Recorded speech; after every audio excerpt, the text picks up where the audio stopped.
I'm live.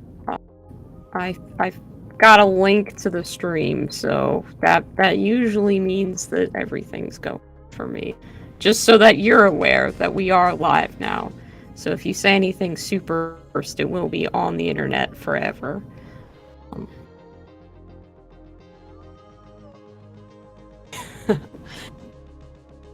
Cool. That sounds good. That sounds good.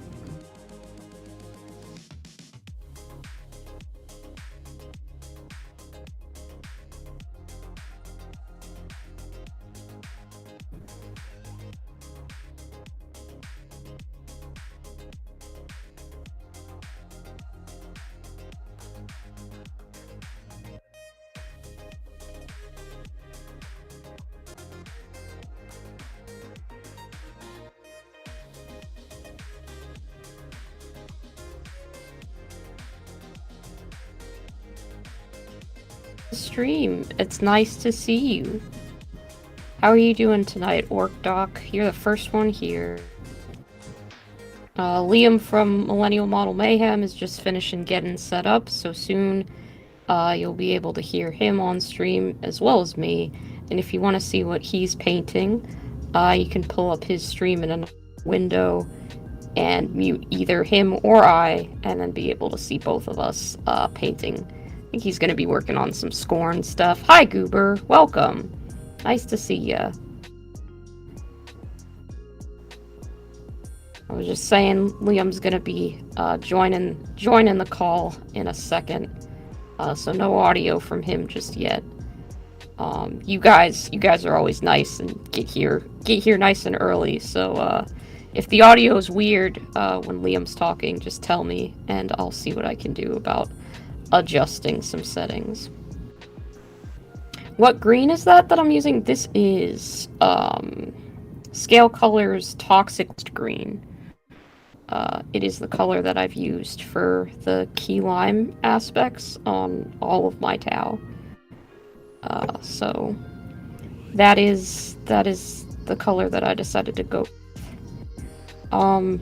It's kind of annoying because it's really thin, and usually I work with thicker paint, but it's just such a nice color that I'm tolerating it. It happens to be the perfect shade for painting key lime pie, which is the very specific thing that I needed to be able to do, so works out great. I got this paint at a con when I went, because I wanted to try out some paint brands that were not GW, and Scale Color had like a Orc and Goblin set, so I picked that up. You may hear some Discord notification sounds. Liam's gonna be joining us through Discord, and I have not found a way to isolate just that without occasionally getting Discord blips, so apologies for that in advance, but I'm not what the kids call the most tech-savvy person in the world, and I'm doing my best. Yeah, I agree. A lot of neon paints are pretty watery, but working with them, you can build up decent coverage over time. Hello. Hello! It's me, I'm here. You're here now. The stream link around. Excellent. And I'm just getting ready to paint now. Working on the Skorne miniatures, right? Yeah. It's funny, I posted in... I was like, should I post the stream in Goobertown's Discord or Wolf Fiverr? You can do it. So, yeah, I already did. Get the Goober Town. I just replied cool. to you and said, like, they're streaming too. Multiple... Nice. I hope you all have dual monitors, people. Monitors, like you can set it up where half your screen is one and half's another. This is the future. People know how to do that more easily than we were able to figure out how to get both cameras on one stream. Yeah, Riz, I have myself muted there when I was getting my stream set up and just have my holding screen on, but I think the people who are watching my stream still heard you talking to your stream without talking to me. It's fun. So we're off to a good start. It's fun. Hey everybody, I can't see your comments on Liam's stream. So that's funny because you also can't see my chat's comments. It's gonna be a little chaotic, but I think it'll be fun. Yeah, I guess I should give a warning to everyone watching. I won't be I'm still gonna be reading the chat and everything, but just wanted to try something a bit different with the stream and bring on a friend to paint along with and just kind of hang and chat. But don't let that discourage you from hitting up that live chat. Just me and Fiverr might go on tangents about, you know, zotes or anime that distract us. But we'll do our best. This is just an experiment, right? I mean, I'm not gonna do my best because we were not given a topic briefing, so I'm just gonna say whatever I was gonna say anyway. Yeah. Okay, it looks like they're saying that Liam is quiet for my stream, so I'm gonna try turning your volume up a bit. Yeah, you can turn on my volume in Discord. That'll probably do the trick. Hello, yeah, that's what I'm gonna try. Yeah, Plamotherapist said, about time you showed up. Oh, I'm coming in a bit soft. I'll turn up my mic a little bit. Will probably help. I'll also try and talk closer to it. Yeah, I don't feel like I need to do much talking about what I'm painting tonight because it's the same thing I've been working on for a few streams now. And something I've already painted painted a large army of, so I can kind of paint it on autopilot, you know? That's kind of what my plan was as well, because everybody's seen me working on this Tau army for a while, and kind of all the fun, crazy stuff of getting them off their old bases and onto new ones already happened, and now it's just base coating, which is not necessarily the most fascinating part of the paint job. Oh, and hello, Sasabi. Sorry I missed your first hi. And Lionheart Games 56, thanks for coming. I guess for each other's streams, Fiverr, we can like introduce each other for the people who don't know. So can you introduce yourself to my stream, and then I'll introduce myself to your stream?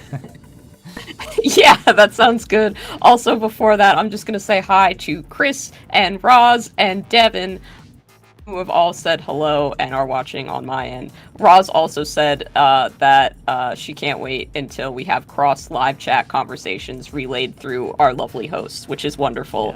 Yeah. I'm hopeful for that too. Keep that up while painting. My name is Fiverr. I use they, them pronouns, and I have a channel called Sugar Candy Miniatures, where I paint miniatures in color schemes that are wildly outlandish and not at all the way that the good Lord of Games Workshop intended them. For instance, I painted a bunch of, I organized a collaboration where a bunch of people painted miniatures from the Gloomspite Gets line to look like clowns. I've painted stuff to look like candy. That kind of goes with the channel name. And right now I'm working on painting some Tau to look like they're made out of key lime pie. Excellent. Want to introduce yourself to my chat, Liam? We would love to hear that. Just need to make my camera slightly brighter. Yeah, that should do it. Yes, it's me, Liam from Millennial Model Mayhem Miniatures. Started. My first video was a kind of meme-inspired Monster Energy Space Marine. Then I immediately took like a hard left turn, and my second video was a custom Gunpla thing.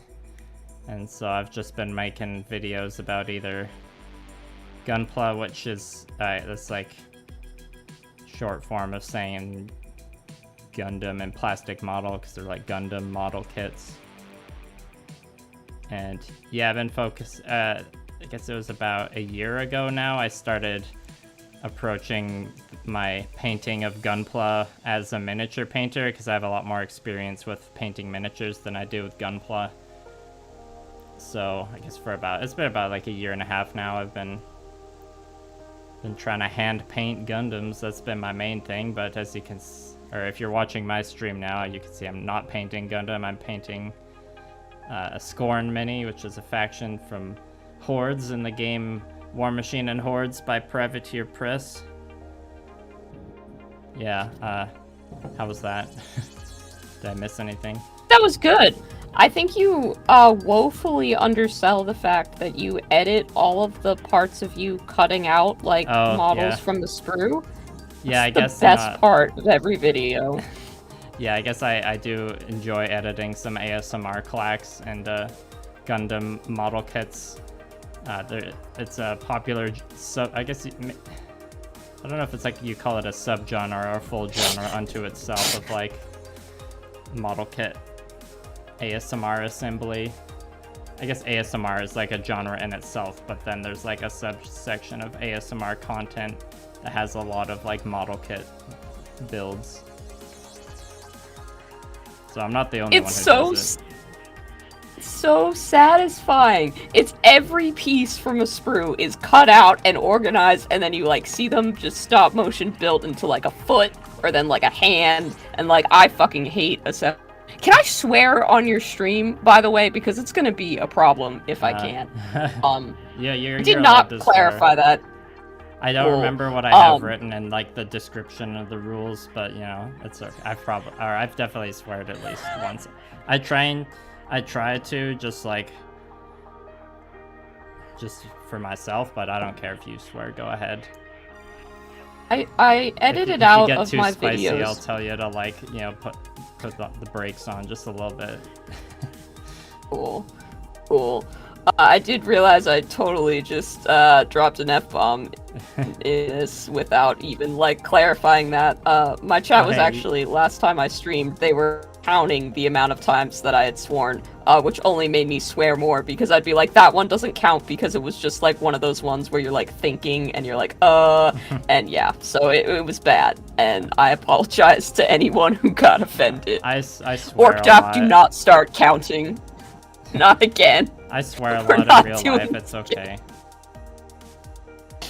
Okay, cool. This is just a mini painting stream. Meant to say was that I hate assembly with a burning fiery passion, but when I watch your videos I'm able to set that aside and be like, yes, assembly of miniatures is a beautiful process. Unfortunately in real life it's not as nice as your clacks. I think that's what you call them. Yeah, well thanks, I appreciate that. I'm glad I can like show you the true beauty of a model kit assembly without having to like put you through the process that you don't enjoy. Yeah, it's like when you watch the Great British Bake Off or something, or just like a really satisfyingly shot video of someone preparing something really complicated, and you're like, that looks amazing, I could do that, and like everything's all cleaned up afterwards and stuff, and then you actually go into your own kitchen to cook and you're like, oh man, you have to actually do the dishes as opposed to on TV where they just have like camera crews and, well, not camera crews, but whatever kind of tidying up team that they've got. You do not have that in real life. That's how I feel about watching you, you have your little ASMR assembly, and then me looking at a fresh model kit and being like, yeah, no, I still don't want to put this together. I mean, the way I tried to differentiate my ASMR from other people's was to put like kind of corny, like new age ambient music alongside it. So it's like, you know, a relaxing, tranquil experience, but like fully understanding that, you know, ASMR isn't for everybody. I feel like it's you either love it or you hate it, because some people, like, it doesn't matter how you edit the ASMR, like it's not their thing, which I totally respect.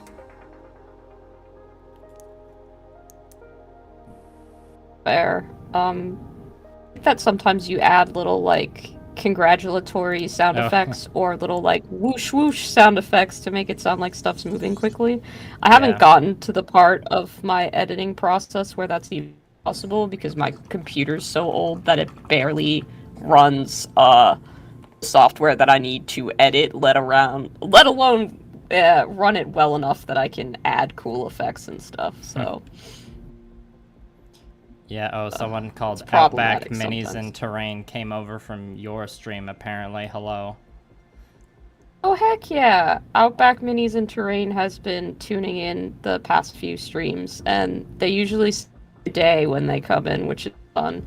And then I'm like, I will not do an Australian accent, but I appreciate that I can at least imagine one of my followers has one. Also, hello, Adam and Axel and Bo and Titan673.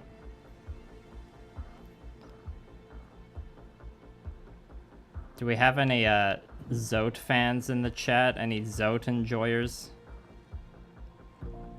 Absolutely sound off if you like Zotes. Liam and I are both Zote fans over here because they're the best. Just cool. Yeah, and for as long as I've been into the Warhammers, it took me a surprisingly long time to find out what a Zote even was, because like they're in terms of Warhammer stuff, they're like they used to be a fairly deep cut. Less so now because there's that one Blood Bowl Zote, and then there's like a Blackstone Fortress Zote. Are those like the only Zotes you can buy right now? Like I think they're the only Zotes that you can buy.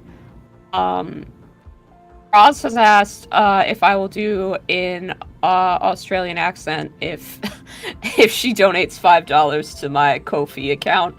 Previously, my chat has coerced me into doing a horrible Gilbert Gottfried impression, which I did do, and then like 3 days later, they're like, Gilbert Gottfried has died, and I'm like, I swear, guys, it wasn't me. It was a very inconvenient timing. But yes, potentially I will do something stupid if people donate money. Like, sure, why not? Bad that it... Killed Gilbert Gottfried. It's gonna become like that whole John Mulaney didn't kill Princess Diana meme or whatever that was popular back in the day. Oh, we have a Devon Hindle in the chat. And... He just hit us with a all caps Zotes, and then Axel says, that's like asking people if they're squat fans. Do you know what a squat is? Squats have come back. Squats are now like a thing again. They have squats for Necromunda, and they're making like a 40k squats faction. And I keep saying that we need a whoops all Zote army, and we haven't got one. So you want like an official Games Workshop box set release that's like, whoops, they're all Zotes. Absolutely. I'd buy it. Like, why shouldn't... I'd buy it. I'd buy it. I would put money down. I would buy it. I mean, I know I buy a lot of Games Workshop stuff anyway, but give me Zotes and I have the 2 Zotes. Like, I have them. The Blackstone Fortress Zote and the Blood Bowls have both of them. I've built both of them. I've painted both of them. And, can you said you knew about... You said you knew about Zotes for a while. I only found out about them when Midwinter Minis did a video about painting Zotes, so I didn't always know about them. I think like I had seen that one just at my local game store, that box, and then same deal with the Blood Bowl Zote. But whenever, I don't remember exactly when the DLC came out, but the latest Wood Elves DLC that came out for Total War Warhammer, they added like a bunch of new units, and one of the units they added was like an entire unit of like Wood Elf themed like forest Zotes. And I believe I showed that to you, right? Yes. You did, I remember. Yeah. Can you recall what your that was, like, reaction the coolest was thing, like? and I don't remember my exact reaction, but I'm gonna go with boundless enthusiasm is likely. I remember like I derailed your stream or something.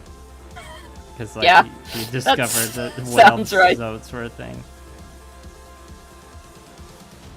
Yeah, because I didn't know they were a thing.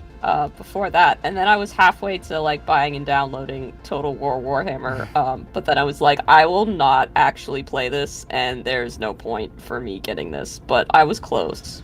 Yeah. I do have a Reginald McReynolds in my chat saying that they're a squat fan, so they're also fans of squats, not just Zotes live today. Oh yeah, Bo was asking if there's GMJ says, okay, go ahead. Yeah, Bo, there's just the Blackstone Fortress Zote and the Blood Bowl Zote as far as we know. And hello, Justin. Were you about to read a question, Fiverr? I was just gonna have it known. GMJ says unfamiliar voice detected. GMJ is one of my frequent frequent chatters here. But yeah, today I'm doing a joint stream with Liam from Millennial Model Mayhem. If you want to see what he's painting, just pull up his stream in another window, because neither of us were tech savvy enough in like the 4 days that we planned this to figure out how to get both of our video feeds in the same video. But now it's cross promotion, which, you know, that's cool too. It does. Yeah, if anyone in chat knows why my Discord can, like, I can have a video call on Discord, but then if I also have Streamlabs OBS open, the Discord video won't load. But I think the solution we have here now works for it definitely works for now, because like you said, the cross promotional thing, we're all just playing you for extra clicks. Cameron is here and says Zoom call, apparently. I guess we could have tried Zoom. We didn't try Zoom. Yeah, I mean, I did think of that, but I also just don't like using Zoom. It's fair. But it's really funny. I'm open to trying new things if I do, you know, guest streams like this again. That's just like, this is just something I wanted to try out, and I'm having a good time so far. Same. I love being the guinea pig for stuff like this. Like, I don't know if you know Annie Greengill and her channel very well, but she does a really cool series called Role Diversity, where she just interviews different people in marginalized groups about their experience in the hobby. And when she messaged me about it, she was like, hey, I kind of want to do something like this, but I need a guinea pig to do the first episode with, and will you do it? And I was like, yeah, sure. So when you messaged me about wanting to try this out for the first time, I'm like, hell yeah, another opportunity for hobby experimentation. I'm down. I'm down. Yeah, I watched that video of hers, actually. Good video. I had fun. I enjoyed it. I think I commented, I was like, Fiverr face reveal. Yeah. Yeah. Yeah, and Annie retweeted my tweet about the stream today, too, with like a nice little blurb praising you and and then Mama Negan also retweeted with some kind words encouraging people to check out the stream. It's mentioned the clown gobos. I think Annie was like, had some sort of joke about lamenting you not being on Twitter. I'm not on Twitter, and frankly, it's safer that I stay off Twitter. Yeah. I don't think I can. I don't think I have the stomach for Twitter. I mean, I was thinking it's too much. I was like, maybe I can convince Fiverr to get on Twitter, but then I was also like, I would kind of feel bad if I got them into Twitter. Or in some ways, I'm like, it's like, hey, do you want to use this app that can make you feel good sometimes, but it also makes you feel really bad sometimes, consistently? I will, like, stalk your Twitter just to read the nice things that people have said about me, though, because my ego does really relish that quite a bit. You should be able to do that without making an account. I think so. I think I have, like, an old Twitter account that I haven't actually used. I just, like, you know, back when everybody was like, join Twitter, and I was like, you know, whatever. But I don't know that I've ever actually tweeted anything. I probably used it to, like, follow bands back in my middle school or high school emo kid phase. I think that's probably what I used it for most. Nice. I'm pretty late to the Twitter game just because for most of my teens it was like I was satisfied enough just with the Facebooks and the Instagram, but then it seemed like there was some decent like gunpla action happening on Twitter because like lots of Japanese people use Twitter, and obviously gunpla is pretty big in Japan. I would assume so. I'm painting the closest thing I have. Well, the second closest thing. I have the Gundam that you sent me, but Tower pretty Gundam adjacent. Yeah. Well, the Tau came out. I don't remember exactly when they came out. It was like the really early 2000s. They're trying. It seems like Games Workshop was trying to capitalize on that like 90s anime boom. It's great. I've been kind of going back. I don't know how back to that I've gone because like I pretty much have gotten into anime in college, so like 2015-ish I would say was when I first started watching anime. So I've been watching older anime recently. Like I watched the Vampire Hunter D film for the first time and thought that was like one of the coolest things ever, and I've just kind of been interested in older animes, but I don't really have the eras quite good. Like I don't know what Yu Yu Hakusho is considered, or what like whatever you get when you search you. Okay, cool. So you recommended reading. Go ahead. You recommended reading Berserk to me, so instead of doing that, I then searched YouTube for Berserk episode 1 and watched that, and that looked old. Yeah. It looked very 90s, old. Yeah, there's a night. Well, yeah, I mean, we could open the, like, go into the Berserk rabbit hole if you want, but it'll last a while. Because there's, like, I want to get into it. Okay. Well, yeah, there's... Not necessarily the rabbit hole, but, like, the show, or anime, or just book series, whatever it is. The stories of the Berserk, like, anime adaptations is, like, kind of frustrating and complicated. Because the one in the 90s was good. That's, like, a lot of people rate that one pretty well. It's got... And it's one of those animes that, like, really knows how to, like, do more with less when it comes to animation. Like they use a lot of like, you know, watercolor painting backgrounds and just like moving and panning still images for their animation, because like I don't think they had a lot of budget to make it, but like the paintings and stuff in the animation are all really gorgeous, and the soundtrack is killer. In the like opening theme song is That's kind actually... of a meme, but like the soundtrack in the show is really good. It's actually one of the things I was thinking about while watching it. For anyone who is on Liam's stream, you probably don't know, but I did go to school for media arts and animation, so I have an art degree and know a thing or two about the animation industry. But it is fascinating how different cheap animation from the 90s, like for anime, looks comparative to like the stuff you get to today. Because like those watercolor backgrounds, they are beautiful. They look great, and I'm impressed. Like when I was watching that first episode, I was like, man, the animation is cheap as shit. They couldn't afford a lot of frames, but they did they did as much as they could, and those backgrounds look great. The thing you bring up is literally what I was like, because it's like something that was shitty still has nice aspects about it because it was hand done animation. Like there's an artistry to working on that, I feel a lot of the time, that I just don't get out of like the more cheaply produced 3D kind of stuff. There's a whole thing with like a 3D Berserk animated show, but that's like I haven't gotten to that part yet.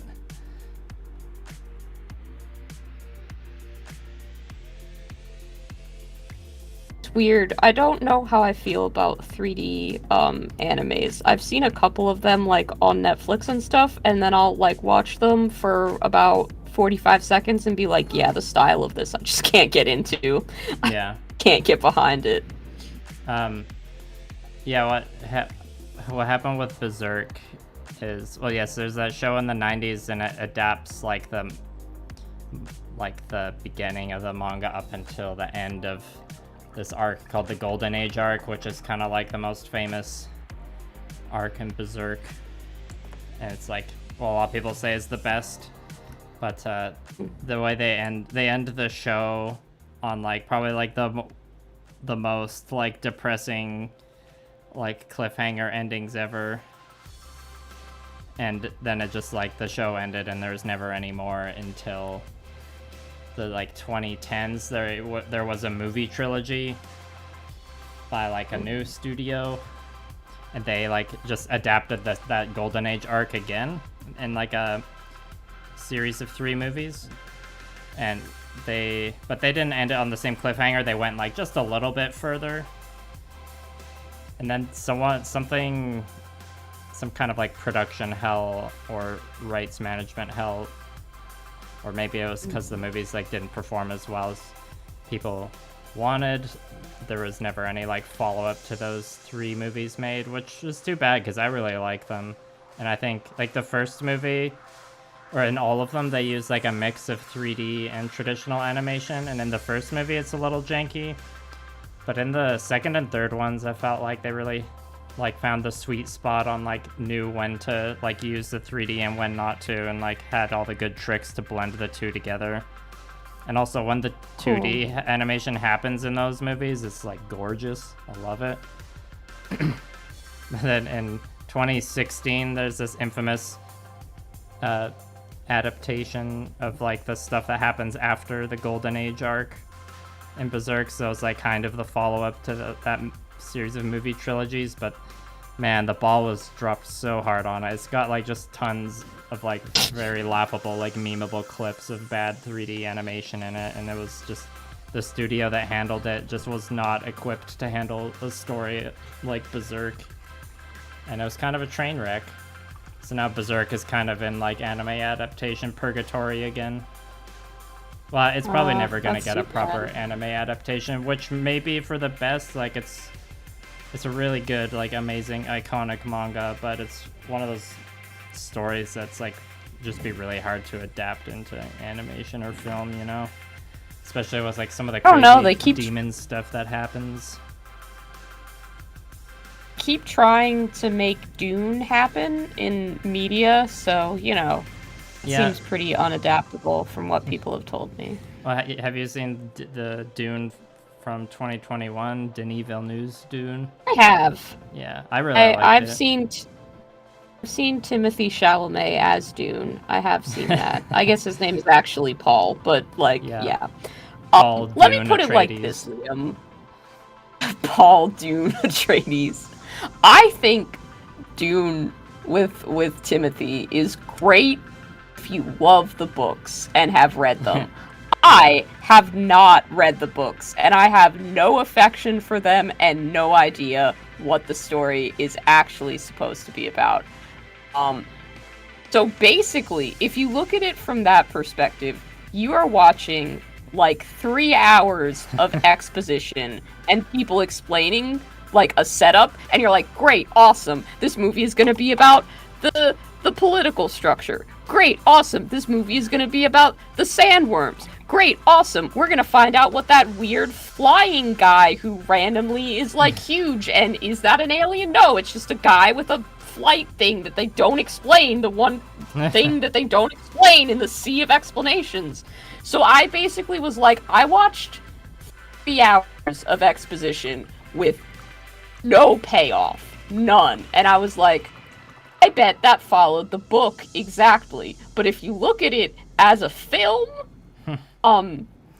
someone with no context for Dune, because I haven't even seen the other Dune adaptations. That's the only one I've seen. So I don't know what they're setting up. So it's just like, okay. And then it's like, in, 5 years, we'll get the next movie. And then I'll maybe try and remember, if it is, remember back to what I watched and then not remember it, and then have to go and watch Dune Part 1 again so that I can see Dune Part 2. Yeah, I mean, you're like totally the sandworm, right. Though. As an adaptation, like, it is 100% like made for fans of the book, and the director himself is like a huge fanboy of the book. So yeah, your criticisms are valid there. But, you know, me as someone who's... I've read the book twice, so... I had a great time watching the movie more than once, but I totally get why you wouldn't enjoy it. And it was definitely a little, like I got everyone's complaints about, like, the length and how it's, like... They didn't, like, advertise it at all as Dune Part 1, but then, you know, you sit down and watch it, the credits roll, and it's like, Dune Part 1. It's like, alright. Like, made it seem like, I don't remember if it's Zendaya in that film or not, but I'm, like, 30% sure, at least, that it's her. They set her up like she's gonna do something really important at the end, and I'm like, I know this is Dune, and this is a space franchise written by a man, that was probably read by a lot of men back in the day. So I'm like, I'm trying not to expect a lot from her character. And they keep having these, like, weird dreams, and I'm like, okay, cool, like, something's gonna happen, and then she literally doesn't do anything. I'm like, even for me, who was trying to mediate expectation, that was pretty bad. Yeah. Every time I have to hold my tongue for everything you say, being like, well, if you read the book, then you would know that... Well, yeah! That's Listen, the only thing I can come up with. I don't even want to read the book because my chat has informed me that there are no aliens in Dune. It is just humans. It's a sci-fi with no aliens. Yeah. And I'm like, no computers that's some bullshit. I demand aliens in my space movies, okay? I want them to be weird. I want at least one cantina scene with practical effects because I love aliens. They're fun. Also, hello to everybody in my chat that I didn't say hello to before. I'm getting a little distracted, but okay. I see you all commenting on stuff, and they're talking about Dune, which is great. Yeah, I think... Devin says that the point of Dune is that there aren't any aliens, and then said, well, the worms are aliens, kinda. Yeah, which is probably why I like the Sandworm. Sandworm, best character. Yeah, there was a lot of memes in, like, the lead up to Dune coming out of people saying, like, what was it? They'd say stuff, like, because the cast of Dune was so large with, like, a lot of celebrities in it, so they would just keep adding more of, like, Paul Rudd cast in Dune as the Sandworm. But yeah, in regards to the chats, be like, we're because we got our back and forth going, you know, you're ranting about Dune, I'll rant about Berserk. We're providing the chat with a different experience than usual, so I feel like I've got, like, the same amount of viewers I usually have, but the chat's going slower, so I'm just taking that as, like, they're enjoying all these spicy Dune hot takes. Having some banter, it's good. It's nice. It's like a podcast, but a live stream at the same time. Yeah, exactly. That's kind of what I was going for. I think it's working. You know it has aliens in it. But, like, only a couple. What? JoJo's Bizarre Adventure. Yes. I think that it would be really fun, actually, if we continue to do these. Between the episodes, I will watch several episodes of whatever, like, arc of JoJo's Bizarre Adventure that I'm supposed to be starting with. Then I can talk about that particular stretch of JoJo's Bizarre Adventure, and have some hot takes on it. I know that my main hot take for Dune, while I was watching it, because I didn't know what was going to happen, I remember, like, 20 minutes in, I was gonna be like, if they don't show me some damn sandworms in this film, I'm gonna be so pissed. And then, like, they show the sandworms at one point, and I was like, if that's the only sandworm that we get in this film, I will be so pissed. Luckily, there was enough sandworm. Yeah, they had to, they definitely, like, if they skipped out on the sandworm, then, like, people would be, like, their criticisms would have been turned up to a higher degree for sure. Yeah, Devin Hindle, he's, like, talking about Dune as better version of a live-action Ghost in the Shell. He's, like, playing with fire, bringing up the live-action Ghost in the Shell. I wrote a university paper about why you shouldn't watch the live-action Ghost in the Shell. Other thing we mutually appreciate, though, is touch comas. Yeah. But before we get into that, Sorry, go ahead. Topher in my chat said, I don't like sandworms. They're coarse and rough and irritating, and they get everywhere, which is an obvious joke to make, but is still funny. I have this... I saved a lot of good Dune memes when the movie was coming out. There's a good one where Timothée Chalamet's talking to Zendaya, and she's like, tell me of your homeworld, Usul. And he's like, it's wet and moist, and the water gets everywhere.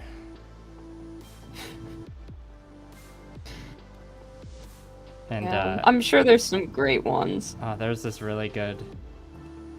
Oh, what was it? It was from a couple years ago. I'm trying to remember like a 3-4-year-old meme here. It was... Imagine... It was like... Twin Peaks is just friends for people who like Dune or something. Or no, maybe it was Twin Peaks is just friends for people who listen to Nine Inch Nails. And then there's another version of like, there's one that involved like Imagine Dragons and Dune. Yeah, I'm doing it. Turns out it's hard to remember like a square image that you saw like 3 years ago.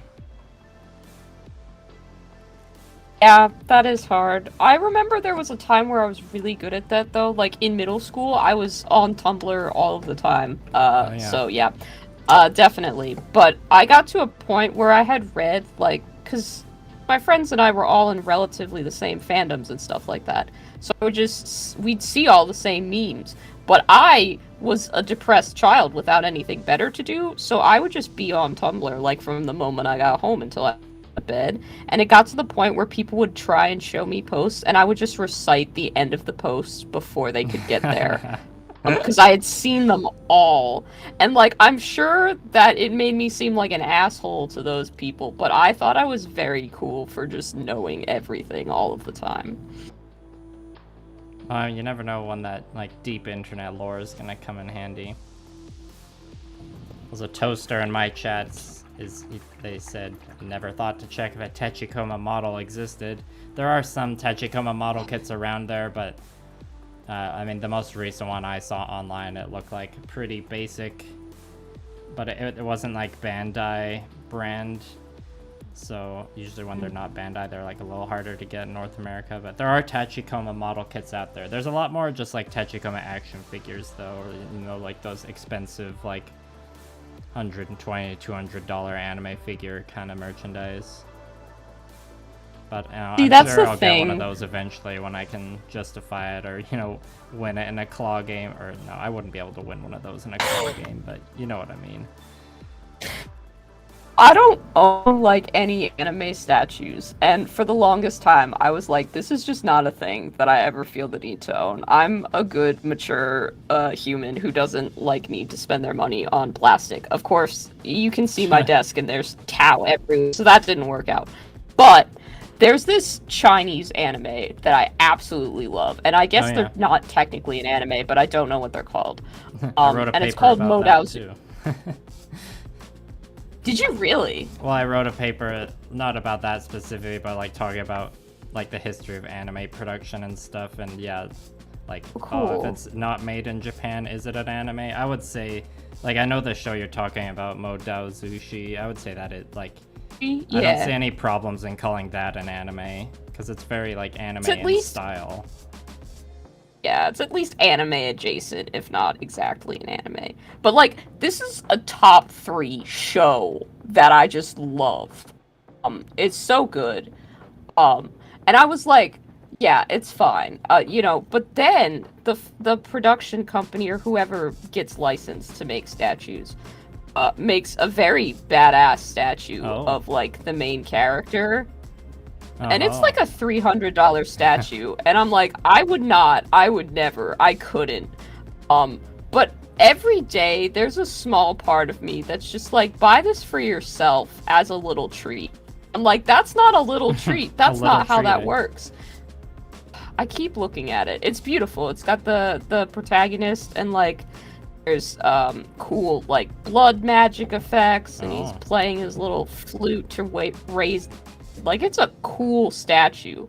But where I have 3 cats in the house, there's nowhere that I could put that that's not gonna be damaged at some point. Yeah, I've never spent... do think about I've it. never bought any anime merch in, like, that price range. But, like, for me, there's the extra degree of, like, well, I paint models all the time, so buying a model that's, like, already finished, it's, like, it's easy to convince myself not to do that, you know?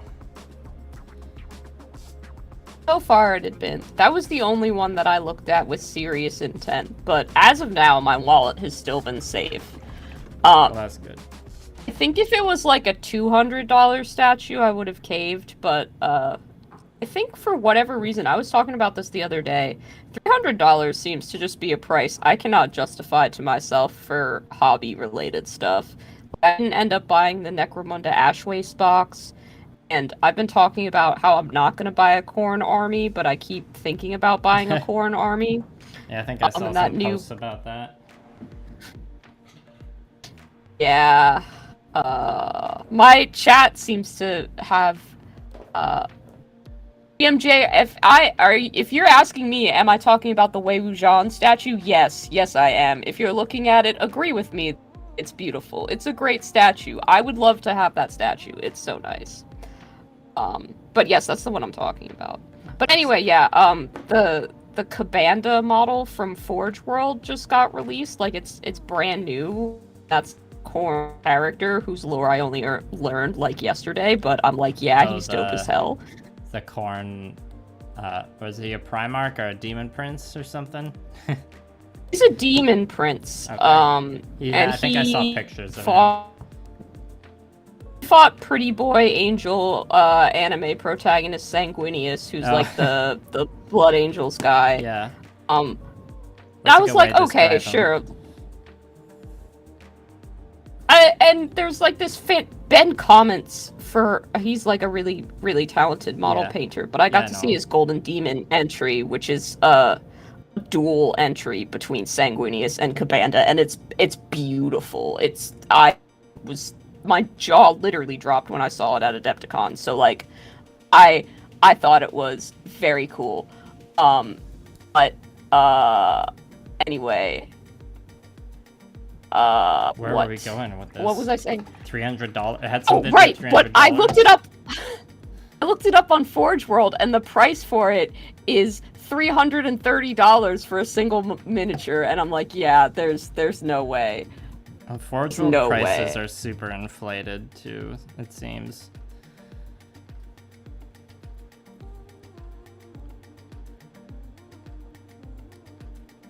Oh, apparently my Axel... chat's saying that I missed something. Oh. I miss. Camera post again, whatever it is I'm missing. I'm sorry that I'm not seeing it. Yeah, back to before we got sidetracked, I think I derailed us when we were talking about JoJo's Bizarre Adventure, and you said something about like watching episodes and then coming back to the stream and describing them. I was gonna say that like that's a big undertaking. JoJo's isn't one of those casual 24 episode animes. We got multiple parts with like more than 20 episodes in each one here. That's fine. I'm currently not sure which anime to watch next. You would just need to tell me start with. Like, I just need a person to be like, yo, we're starting here. Like, essentially, like, you know, the essence of going over to somebody's house and they're like, okay, we're watching this. This is what I'm putting on. But if you can essentially tell me where to start, I will start with JoJo's Bizarre Adventure. And some people may say otherwise, but I believe it makes sense to start at the beginning with JoJo. It's like it's I heard someone describe it once before as like a turn-based anime, just because the fights are like are so much like an adaptation of a manga that it's like, yeah, it feels like turn-based. It's like one character is going to explain their special attack and then do it, but then the enemy character is going to counter it with their gotcha that they're going to now explain. And then there's another character on the side that's kind of live narrating the whole fight. And everyone are these just like massive macho himbos with like unreasonably large thighs and shoulders and the strangest but like most intriguing outfits you've ever seen. And of course, like with the classic, you know, cheese anime voice acting and stuff. But JoJo is like it's not like it's not like other animes, you know. It's JoJo, but it's very much like ASMR. Not like other anime.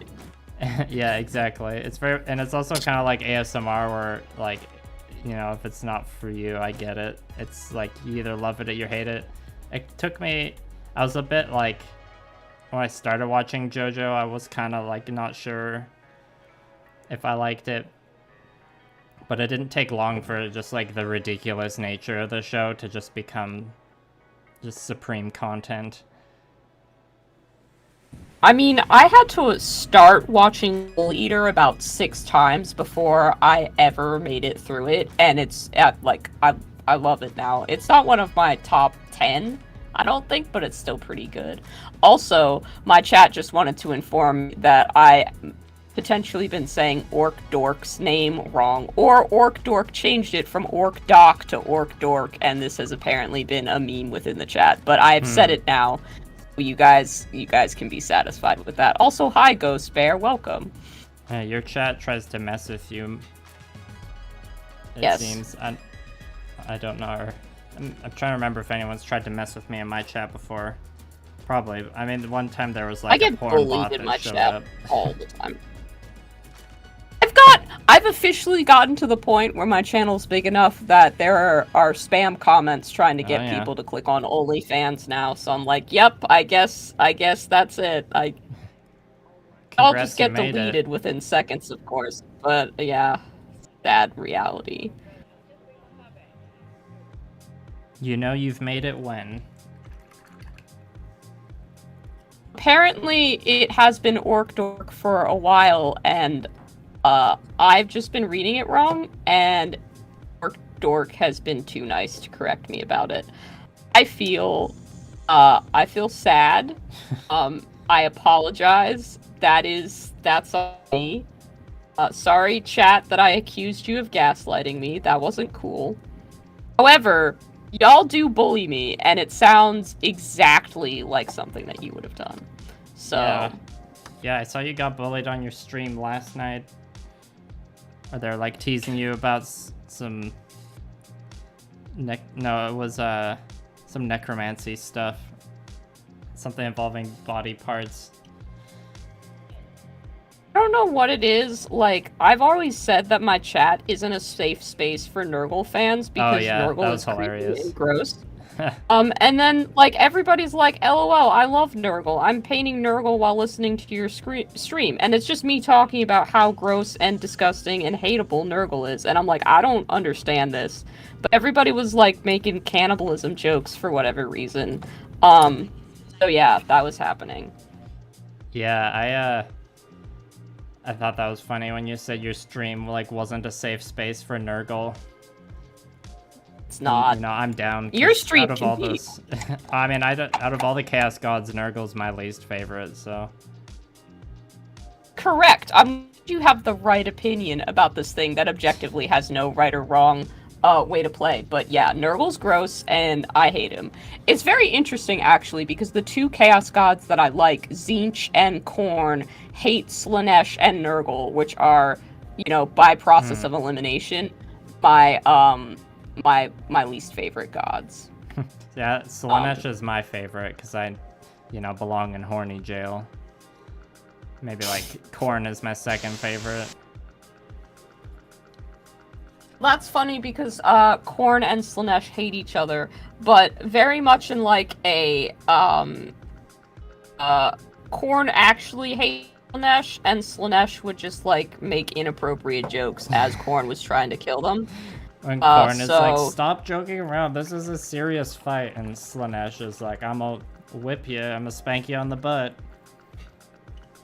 Pretty much. At least from my limited understanding of Warhammer lore, which, let's be face it, is limited. That's how it seems. Hello, Josh asks, and Michael. What's Josh asking? Josh is asking if we ever finished rating hot vampires, because I was talking about vampires at one point on my stream, likely because I had just finished watching Vampire Hunter D Bloodlust. And I was trying to say that this wasn't going to be a stream where we just rate the attractiveness of vampires. And then I did kind of fail to do that by bringing up Castlevania, and then everybody just started talking about which of the Castlevania characters that was the hottest. So, There's a lot of really hot characters on that show, so that's hard. Right? I mean, Isaac is my favorite character in terms of, like, arc, because holy shit, that's a great arc. I love it all. Even though the writing in season 2 is kind of iffy. But like in terms of design, I love Striga, the big buff lady vampire who has the day armor in season 3 or 4 or whatever the fuck. Like that's hot as hell. Scenes. I'm sorry. Yeah, that was one of the best scenes of the series, and like that scene was criminally short. But I watched 3 seasons of just replacing like some of the characters I didn't like with her doing cool gay shit and fighting people. So Sparrow said Carmilla is the hottest vampire in Castlevania, and Roz has no, Devin, sorry. And now Roz, they have all agreed that Carmilla is the hottest one, which I disagree with, but I understand where you're coming from. I also like I see it. I disagree. get it. Yeah. You're not wrong, because like I get it, and I think that you could argue the point. It's just not for me. Like I don't find pure elegance and like being evil as attractive as some people, but there are people out there who are like, if they are put together and a villain, that's it. That's the whole appeal. Which is cool. It's just not my personal taste.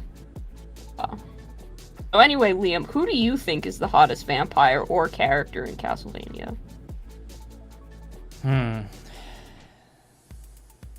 I mean, like, both Dracula and Alucard are pretty handsome. That is fair. In terms of characters, like, Sypha is also pretty hot. I don't know, there's just a lot of hotness in Castlevania. I don't think anyone is gonna say that Alucard isn't, like, ridiculously, needlessly attractive. Like, why? And he's also why did you He also has, like, the sad boy thing going on, too, you know? He's just this... I was actually thinking about making a video at one point, because like I said, I've been getting in to Warhammer lore a little bit more, and, like, this is not great. This is not going to paint me in a great light, but historically, sad emo boys definitely have been characters that I gravitate towards in anime and media in general. And when learning about all the different Space Marine legions, because I actually wanted to pick one that, like, I knew the lore of, instead of just being like, I can choose this one for the aesthetic. Like, the freaking lore behind Angron, who's the Primarch of the World Eaters, is so fucking sad that I'm just like, this one. The World Eaters, he's just sad, like, and then... Are they like the burgundy color scheme? I think they end up being... Like, they go chaos, and they're very Khorne aligned. But basically, his lore is that he was abandoned on this planet. He crashed in whatever weird bullshit is like how Space Marine Primarchs got split up. Crashed on this planet, was immediately enslaved and forced to fight in like a gladiatorial arena. Constantly, since he was like, I don't know, 7. Organizes a revolt somehow, and he's about to fucking win this revolt when the fucking Emperor of Man shows up and is like, hey, come be a Primarch. And he's like, no. And then the Emperor's like, great, you're gonna do that anyway. And he's like, fine, can I at least bring the people that I fought with me?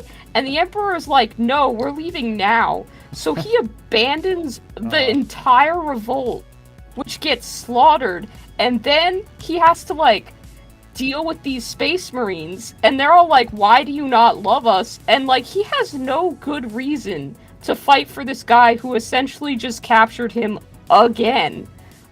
So he just kind of throws his space marines into everything recklessly because he does not give a shit about them.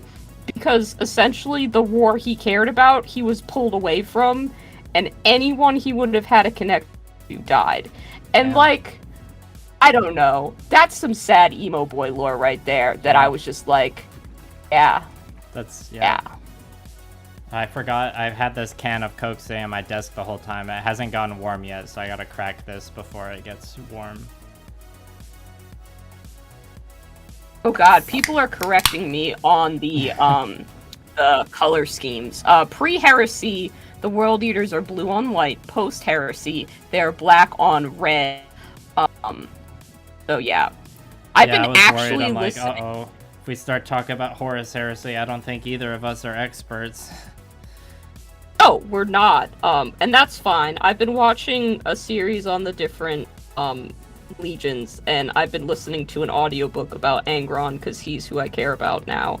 But World Eaters have become my favorite just because of Sad Boy there. He doesn't actually get sad about it, he more just gets super fucking pissed all of the time, but, you know, I'm gonna be an Angron apologist and my fave is problematic, so I can just say whatever I want and it's gonna be fine.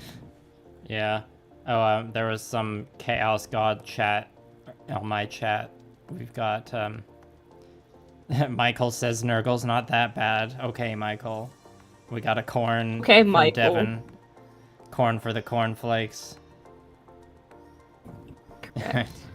Something about Lotara Sarin, a buff angry lady. And yes, Michael, I'm pretty... Michael's commenting on the heat. And yeah, I'm pretty sweaty right now, but it's not too bad. I'm on, like, the ground floor of an apartment. It's like, if I was on the higher levels of the apartment, it'd be a lot worse. Oh, there we go. Burp 1 of the stream. People are sounding off what their favorite legion now. Someone's... Josh is saying Dark Angels fan. Someone is saying that it's less emo and more metal what happened to Angron. Which is fair. I mean, all of the Korn army basically just looks like a metal album cover. It's kind of... Actually, pissed is a strong word, but I was surprised when browsing Instagram earlier for different Korn color schemes. They are by far red all of the time, which I get. Like, obviously, red is Korn's color. Like, I could not find 2 or 3 alternate color schemes, which surprised me. Because I've been maybe painting a test scheme for a Korn army that I'm not gonna buy and have not just yet, and will not purchase in the future. Definitely not. Definitely not. Yeah, if I had to pick one of the legions... you have a nice time. You go to bed. Good night. Someone's leaving, so I'm gonna say goodnight to them. Bye, Orc Dog. Orc Dork, not Orc Doc! Yeah, Orc Dog. This is what I was gaslit about. If you had to pick a legion, it would be, it would either be if I want to be the bad guys, do the Emperor's Children. If I wanted to be on the side of the Emperor, I would do the Salamanders. There, I figured you were gonna say Emperor's Children, because Pretty Boy Fulgrim is like the most anime silver-haired, long-haired, shit-eating grin motherfucker. Like, yup, that tracks. Yeah, it's on brand for me. I'm kind of pissed because I looked at his Forge World Primarch model because I expected it to be really pretty, and he just kind of looks like an old man. I was disappointed in it. I think they need to make a prettier Fulgrim, because Sigvald looks way prettier than Fulgrim does, and Fulgrim's supposed to be super, super attractive or whatever. Yeah, that new Sigvald model they put out last year is great. So good. Michael says red corn is so uninclusive to all the aliens with non-red blood. Right? I can't... What color is the alien blood? Or what color are the various alien bloods in 40k? I can't remember. Is the Tau... Do they have blue blood? Like dark blue blood? I'm gonna get roasted I by don't know. like 40k enthusiasts remember. now. I like Die 40k, Hards, I yeah. swear. All I know is that the audiobook I'm currently listening to about Sad Boy Angron, whatever he's killing has like yellow blood, so, Okay. you know, I'm pretty sure that it can be whatever color. I think red is just Korn's color because most people associate it with blood and hell. And like an obvious choice for a line designed in the 80s? Is that when Warhammer? Ooh, that was a good one. Thank you, sorry. Damn. Tao says that, or Devin says that Tao have blue blood.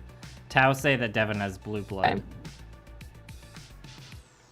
Okay. Devin is over here in both chats, trying to keep us on track with the accuracy of our Warhammer lore. Your efforts are appreciated. Way to go, Devin. Josh says, also, how did the other legions not know Horus was going to commit a heresy? His name is Horus Heresy, right? Absolutely. Should have seen that coming. Mr. Heresy. Mr. Heresy himself. Have you I mean, read I don't any, think that... I was gonna ask if you read any Warhammer Fantasy novels. I have not been able to find their audiobooks as easily, but I have read a few. I have read Dark Harvest, which I did not like. I have read City novel, which I thought was middling to okay. And then I listened to a couple of the Realm Gate Wars books, audiobooks when they were on YouTube. I think they've since been taken down by good old James W. Workshop himself. But I really did enjoy... I enjoyed the Realm Gate Wars books because they're mostly just about Manfred von Karstein being a little shit. And he's my favorite character in Age of Sigmar. Basically, he's just like, he's your run-of-the-mill kind of like Starscream or Skeletor kind of villain, where it's very like, this guy is obviously evil and manipulative, and he's just kind of like that to the Warhammer level of 11 that they like to just kind of over-exaggerate things to. And the Stormcast find him trapped somewhere, and they need, like, his power to rescue them from whatever other bullshit is happening. And they're basically like, if we let you go, do you promise not to betray us? And Manfred's like, oh yes, I absolutely mega swear that I won't turn around and betray you. Absolutely, sure, I would never. And then the whole time, the Stormcast still don't trust him, and Manfred's just there, like, smirking, like, absolutely, I'm not gonna betray you. And then guess what? Spoiler alert, he fucking betrays them, which they knew was coming, and they're still really pissed about it. And I'm like, yep, that's great. Everybody kind of hates Manfred from what I've learned, what I've gleaned from the general consensus on characters, but he's my favorite because of that. I just think it's great. He's just evil to the sake of being evil, only concerned with himself. Yeah, not a sad emo boy.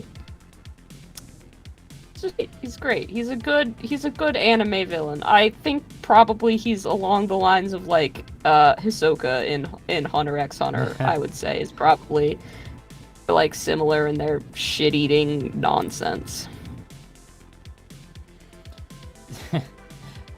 Devin, in my chat, Devin had a message that was like flagged by the YouTube automatically. and the message is, screw you, James W. Workshop. We'll say it. We'll say screw you, James okay. W. Workshop. I approved the comment, Devin. You're all good. No need to get banned or anything. Yeah, when you were talking about that... Josh is calling out... Josh is calling me out on the technicality of my Transformers lore, so let me go ahead and issue an official correction from Josh, saying that Starscream is not obviously evil, that is Megatron. Starscream is a backstabbing, conniving bitch that wants to take over because he thinks he can do it better. Also, Megatron was a shit leader.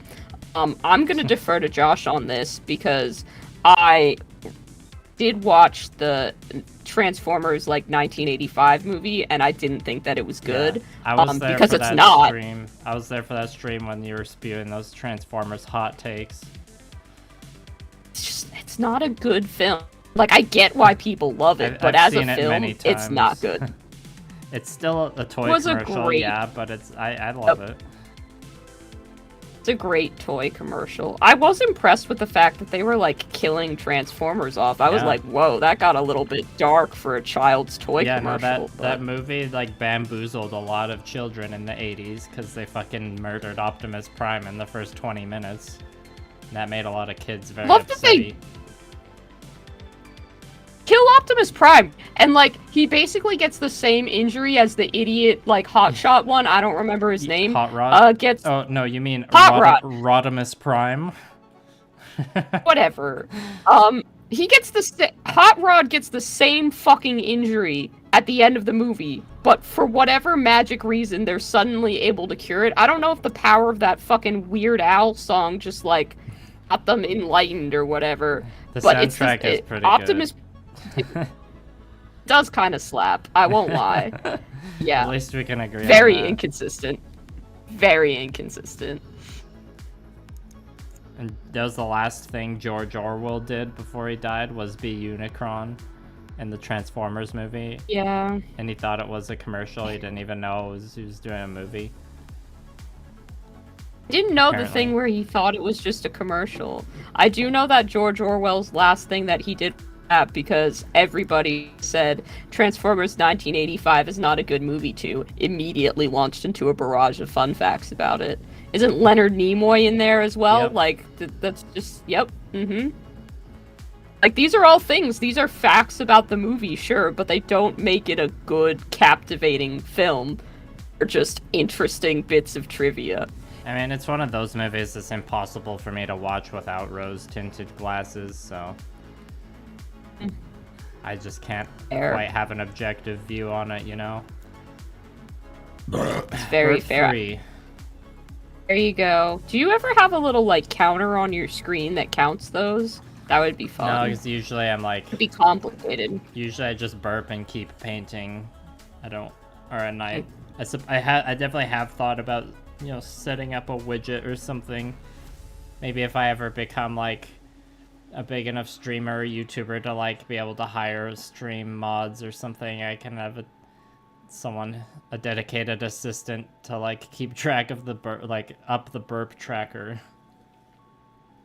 I would love to have a mod for this stream because I'm always like, hey, join me on Discord. I have a Discord server, and then I'm like, I don't immediately have the link ready, and my hands are full of tau, so I don't want to grab it. But I'm like, you should just know where these things are, guys. Just click the buttons that are there in chat for you to click. That would be really helpful. I mean, that's how you'll know you'll only get dedicated fans joining your Discord. If you're like, if you want to join the Discord, you gotta find it. Find it. A treasure, and then maybe it will reveal itself to you. I mean, I don't have a Discord. Whatever... People ask me, and I say, no, join these other ones that I'm in sometimes. You know, that's probably smart. I'm on my Discord way too often, but it's cool. I have a problem with not being able to get off the internet ever, so, you know.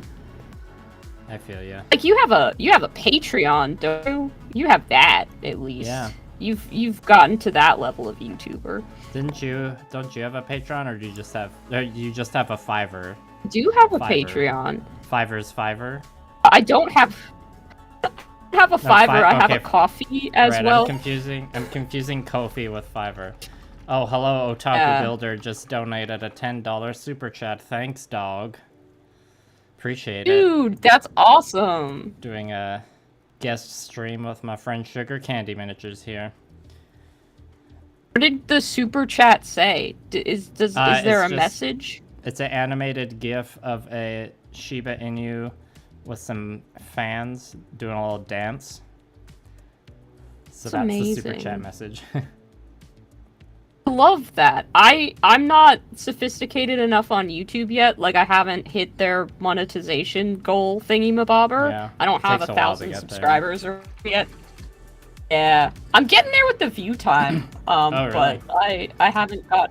Yeah, I'm like 1,200 hours, which is pretty good. Like, I know it's not even like enough, but that's more than I expected. So yeah, it's definitely 4,000's really hard to hit. It's a lot harder I think to I'll hit get there in that. the end. Yeah. Yeah, I mean, you can definitely get there eventually, and, like, streaming definitely makes it easier. Hello, Mr. Givens. Yes, you do have the dank memes and dark humor.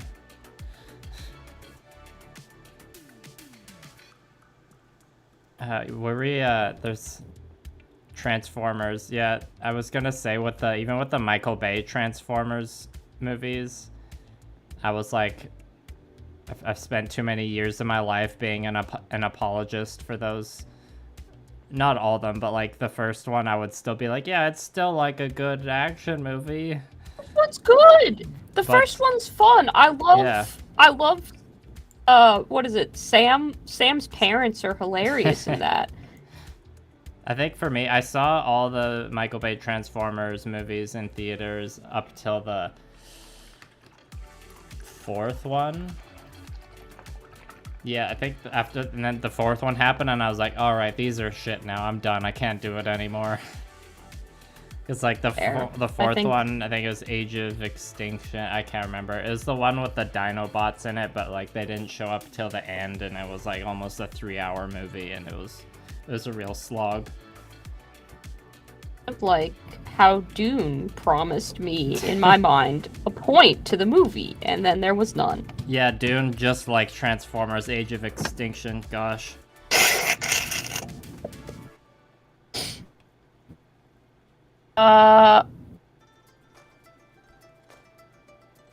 Josh says the Michael Bay movies are bad, and you should feel bad for remotely enjoying yourself while watching. That, I mean, that's fair enough. Can I say, Josh, I'm not a Transformers purist the way that you are. I can't only subsist on Transformers 1985 and no other films. Sorry. I think that the first one is fine as a film. I honestly do. The person who has problems with like every movie that I watch, I'm like, this is fine. This is an action film. It's not Mad Max Fury Road, but it serves its purpose. To me, it's Mad Max Fury Road is Mad Max Fury Road. I'm just like, anything that bills itself as the next Mad Max Fury Road is in fact incorrect. But like, to me, the first Transformers movie is basically like a Marvel movie. I'm just like, yeah, it's something that everybody just kind of agrees to go see at the theater. You eat popcorn, you watch it, you go, that was good, and then you don't really think about it much ever again. You know, the last movie I saw in theaters was the Bob's Burgers movie, but before that, the day before, I saw the new David Cronenberg movie. Are you a Cronenberg fan? Or do you like body horror movies? Can't say that I've seen much of Cronenberg's work, but I like horror in general. So I think I've seen, is it The Brood, I want to say, is a Cronenberg film? Yeah. I've seen that one. I didn't think it was that great, but it also like saved all the... Yeah. I think I've only seen that one and maybe like one or two others, and I think they're fine. I just think they were probably more impressive when like special effects for body horror weren't like where they're at now. Yeah, interesting. Have you seen The Fly from 1986 with Jeff Goldblum? I have not. That's probably like the most famous David Cronenberg body horror movie. What was his most recent one that you saw in theaters then? His newest one was called Crimes of the Future, and it's like his return to body horror.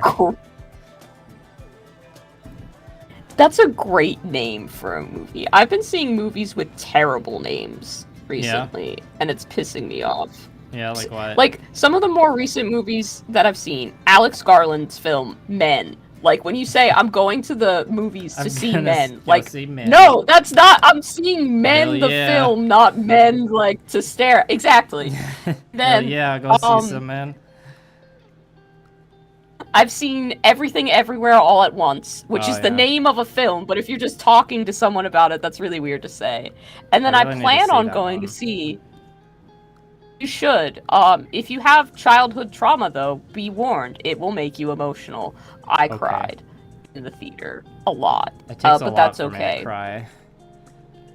Oh, I cry at everything. Then you'll probably be fine. Okay. Plan on seeing Jordan Peele's film Nope when that Oh, comes yeah. out on like the 22nd.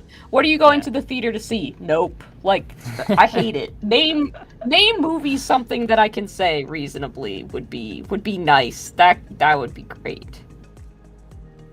So yeah, it's just a string of terrible film names. I did go and see an anime film called The Deer King. That was the most recent thing that I've seen in theaters. I was there like last week seeing that. It's always nice when you get wanted to see to an like anime it. film in theaters. Yeah, it is nice. I wanted to like it, but it was dealing with the same kind of like length, maturity level, and subject matter as Princess Mononoke, and you just can't eat Princess Mononoke for that. So as much as I was trying to not sit there and want it to be Princess Mononoke, I did, and it wasn't as good. Which, I mean, in a film that's not as good as Princess Mononoke, but tackles the same stuff, it's still fun to watch. It was just like, yeah, this is just gonna kind of forever be okay, unfortunately, in my mind. Yeah. And Devin Didn't is bore me, asking though, if I've seen so that's good. Annihilation. And yeah, I saw Annihilation in theaters. I really liked it. And that was one of those movies where I saw the trailer for it. I'm like, oh, this looks like a movie I'll love. And I did. Have you seen Annihilation? I've not seen Annihilation, but that sounds cool, and maybe I should add that to my list of stuff to watch. Hello! Our first cat interaction of the stream is here. This is my finally. Thermidor, and he is trying to get some attention. Hi, buddy. Just go away. Go play. Play.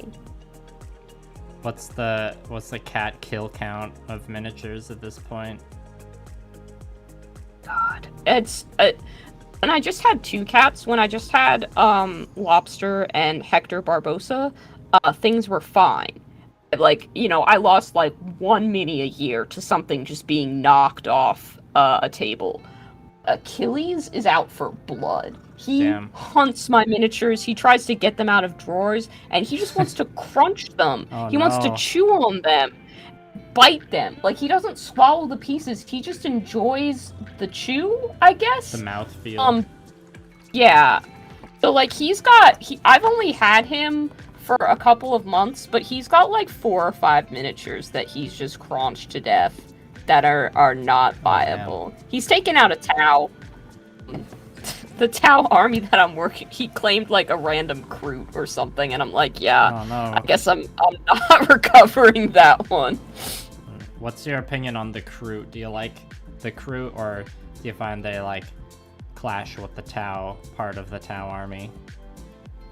I think that Games Workshop really needs to, like, recognize that the Tau can have their aliens besides just Tau, like they're a conglomerate. Because I, as a person who enjoys alien designs, wants to see more random aliens in Hammer. So I'm pro Kroot.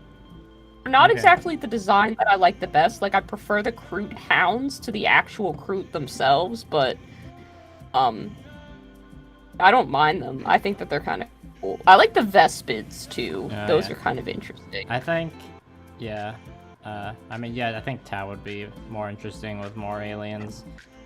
I would pick Kroot over Vespid. I think the Kroot design is pretty decent. Or, like, I think the Kroot they're kind of like, you know, desert scout, like, mercenary look with the cloth-wrapped rifle and stuff does it for me.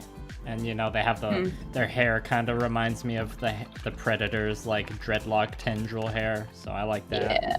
Yeah. Burp 4. Sorry if I just keep blasting your ears with those. No, that's fine. It's just like there's no warning. Sometimes people like pause before they sneeze or burp or anything. You just lean into it. Like it's just become a part of your speech and vocabulary. And honestly, I'm impressed. That's why I didn't do it the last couple burps, but I tried to if I can like burp mid-sentence and like just integrate the burp into a word and like keep the sentence flowing and act like nothing happened, like that's what I strive for. Roz asked me if I will be getting the new Kill Team box with Kroot when it drops. A solid maybe on that. Right now, I don't feel like I need more Tau, just because I have quite a lot of Tau to paint through that I don't particularly feel like I need to add to this army. I like the new Kroot Kill Team, but I haven't actually played a game of Kill Team, so kind of want to do that and see if I enjoy it before, because like I have enough Tau to be a Kill Team before committing to a Kroot. I played Kill Team a decent amount in 2019, and it was alright. I had like similar rules problems that a lot of GW games have, where you know there's like more flipping around in the rulebook than there should be, but it was a decent time. Kind of what you know, it's still like, you know, it's Kill Team and not 40k, so it's still manageable. But I think the next time I play, I'll just like use my Kill Team models, but I'll play like a different sci-fi skirmish game, like probably do you know one-page rules? I haven't played any one-page rules games, but everybody in my Discord is like, you should be playing one-page rules. It's way simpler and better than 40k or whatever, and I'm like, yeah, that's probably true. Yeah, I haven't actually tried it out myself either, but yeah, I keep hearing about it, and then I looked on their website, I'm like, oh cool, so they have a version of like Age of Sigmar and Warhammer Fantasy and Kill Team and like Warcry. This is perfect. Yeah, I really like that, because they call it like Grimdark Future is their 40k equivalent, and I'm like, as a person, I love just seeing what store brand stuff is called. Like, that just amuses me to no end. You have like Dr. Pebbles instead of Dr. Pepper. I'm like, yeah, that's funny as hell. Like, it's not actually a joke, but it feels like a joke on capitalism somehow. So to see that by like a company willing to call their product Dark Future, it's great. Guy called, I guess we did some swears in the stream earlier, so I can say his name now. Usually I just call him Mr. Givens, but his YouTube's name's No Fucks Givens. Was saying his gripe with the Transformers movies is the transformations get too complicated, so all the CGI just becomes a blur, and I agree. Because it's like you gotta hit the sweet spot between like too simple of mechanical detail and like too much mechanical detail. And the Bayformers, they go too hard on the mechanical detail. There's too many clicks and clanks going around. Remember in the first ones being impressed by it though, like as a person who just didn't grow up with Transformers or anything like that just wasn't something that I was interested in. I thought it looked cool as hell. But yeah, I think that's a totally justifiable argument. Did you ever watch the really janky like CGI 90s show Beast Wars? No, I did not. Okay, just wondering.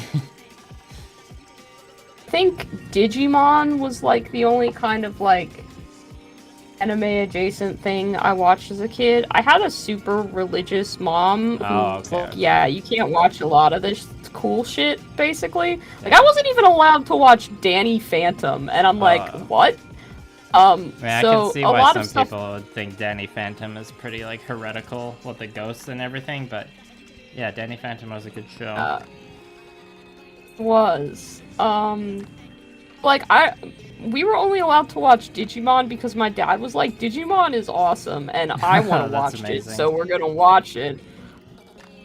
But yeah, a ton of shit that I just didn't get into as a kid because I wasn't allowed to watch it. And so many people ask me, like, why did your mom not allow you to watch it? But after, like, the 7th or 8th show that we were just arbitrarily not allowed to watch, you just stop asking and you don't care anymore. Yeah. You're just like, fine, I will watch whatever the fuck I'm allowed to.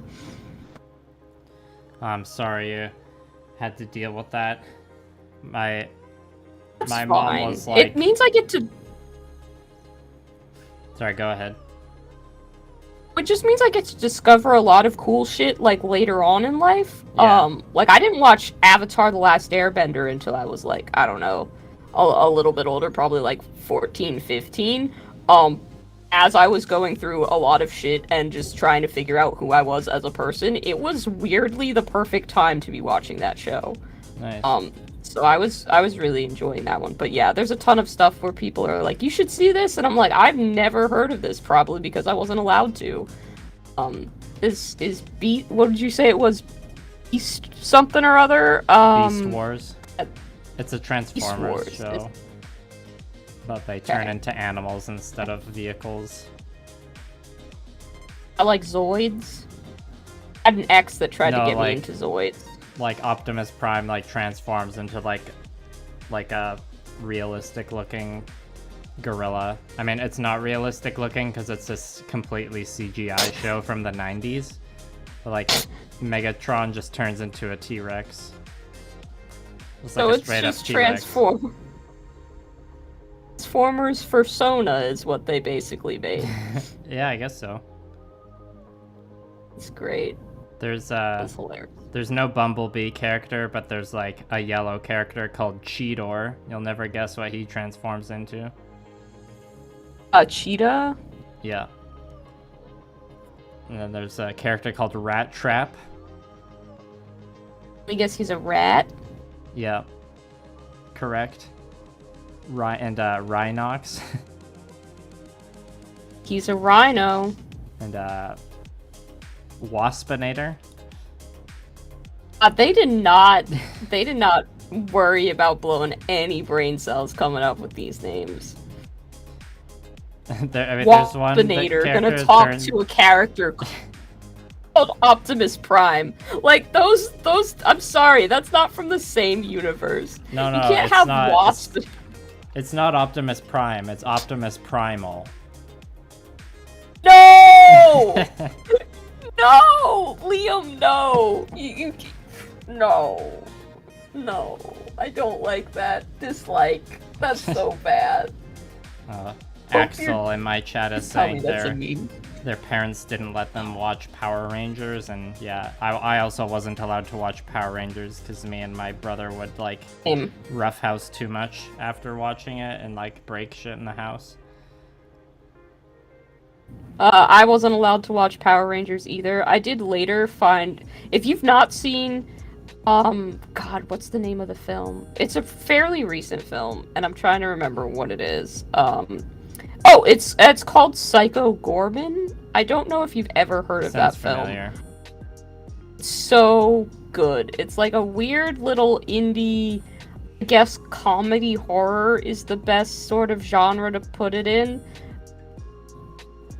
It's very much kind of a love letter to stuff like Power Rangers. Yeah. But in an interesting way, where essentially one of those like super evil kind of whatever bad guys you would get on Power Rangers. I never saw Power Rangers, so I'm probably very wrong. But just like a guy in a weird, like kind of janky suit shows up. And he's like, I'm searching for this magic rock thing that will destroy the earth, and like a little girl ends up finding it, and kind of like temporarily gains control over one of these monsters, and it's kind of just like a little dynamic of that and him trying to regain power and her just being like, you need to watch TV and hang out with me and beat up my brother and shit like that. So it's weird, but it's kind of playing on that idea of like what happens if a kid is given ultimate power, and there's also a very, very dangerous thing that is just kind of looming. It's super good though. It's like an hour and a half long maybe. If you ever get the chance to check it out, Nice. You should. You'd love it. For some reason that made me think of The Boys, in the sense of Everyone's like been- taking like a trope and giving a new, or like a trope or a genre and giving a new spin to it, like that. Everyone's been saying The Boys is really good. I've never watched it. I don't really know what it is even or what platform it's on, but everybody's pretty Wow. like you should watch The Boys. I'll give it the spiel, I guess. I only like started it recently and I binged it all at once, but over the last like year or two, as the show's been getting popular, like a lot of it's been spoiled for me by like auto playing YouTube videos from just channels that like just repost clips from the show. So you scroll past it on your phone, and even like the title gives away like what happens. Like, oh, this character kills this character, and it's like a clip from a scene that starts automatically playing. So I'm like, oh, cool. I haven't watched The Boys, but I guess season 2 is spoiled for me now. That was me last year, or whenever season 2 came out.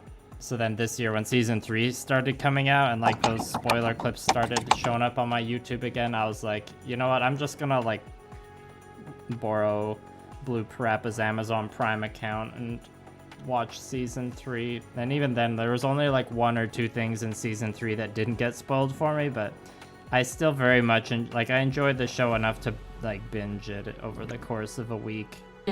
Anyways, even though I knew all the stuff that was gonna happen. So yeah, it's on Amazon Prime. It's like, what if it's like a very cynical, it's like a very cynical take on like superheroes. So like it's the world is kind of like an Avengers-esque world, but the heroes themselves, they're all kind of just like controlled by the corporation that owns them, and the corporation like also produces superhero movies about like these superheroes that really exist and fight crime, but they're all kind of So it's just the American military, the movie. Yeah, and like the most famous superheroes are just like total assholes and like murderers, alcoholics, like terrible psychopaths. A lot of them. Like the same joke twice in a row, but literally the American military, the movie is the vibes I'm getting. You know, I do not have an Amazon Prime account and will not get one. My ongoing war with Jeff Bezos, that is very one-sided, in which I just sort of shake my fist at him from afar and call him a rich asshole, and then he doesn't know that I exist. So yeah, that's pretty much what's going on there. Yeah, I only use Amazon Prime if I can leech off someone else's account.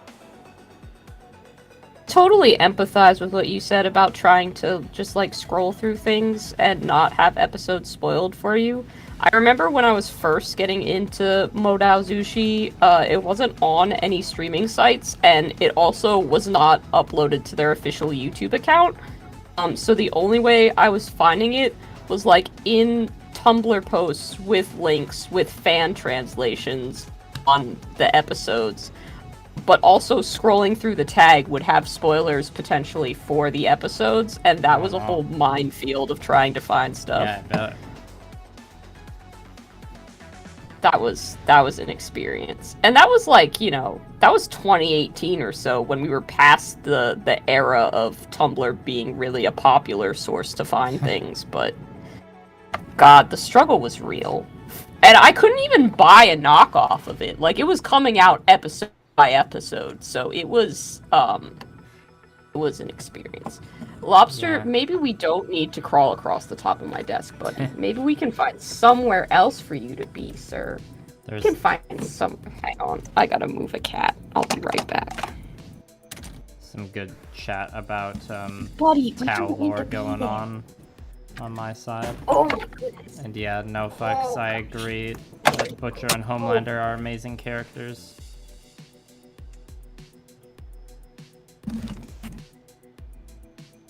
Sorry about that. Cat interference, part 2. Yeah, there's some good cat action in your stream last night too. I was gonna ask what's your take on Tumblr now in the post what would you call this era of Tumblr? I'm not a Tumblr user, but like I've known a lot of Tumblr users, and Blue Parappa still goes on Tumblr a decent amount. So like the post TikTok era of Tumblr. Like whenever that whole thing happened when Apple like took Tumblr off the App Store or whatever because there's prawn on it. But then it's like, yeah, we took all the prawn away, but like there's still like prawn bots everywhere on it. Whatever that era, this era is called. Yeah, that era. My Tumblr is that, like, I don't know, like 3 months ago, my phone broke and I had to get a new phone. And then I wasn't automatically logged into Tumblr on my new phone, and I never bothered to log back in. And I think my life's just been a little bit less chaotic, so it just I'm trying like to not go the right back. thing to Yeah, like I'd used Tumblr well past when it was relevant, but this might be a good time to just kind of let that fall by the wayside. So I think I might be in my 3 months post Tumblr era as well. Okay. But it was fun while it lasted.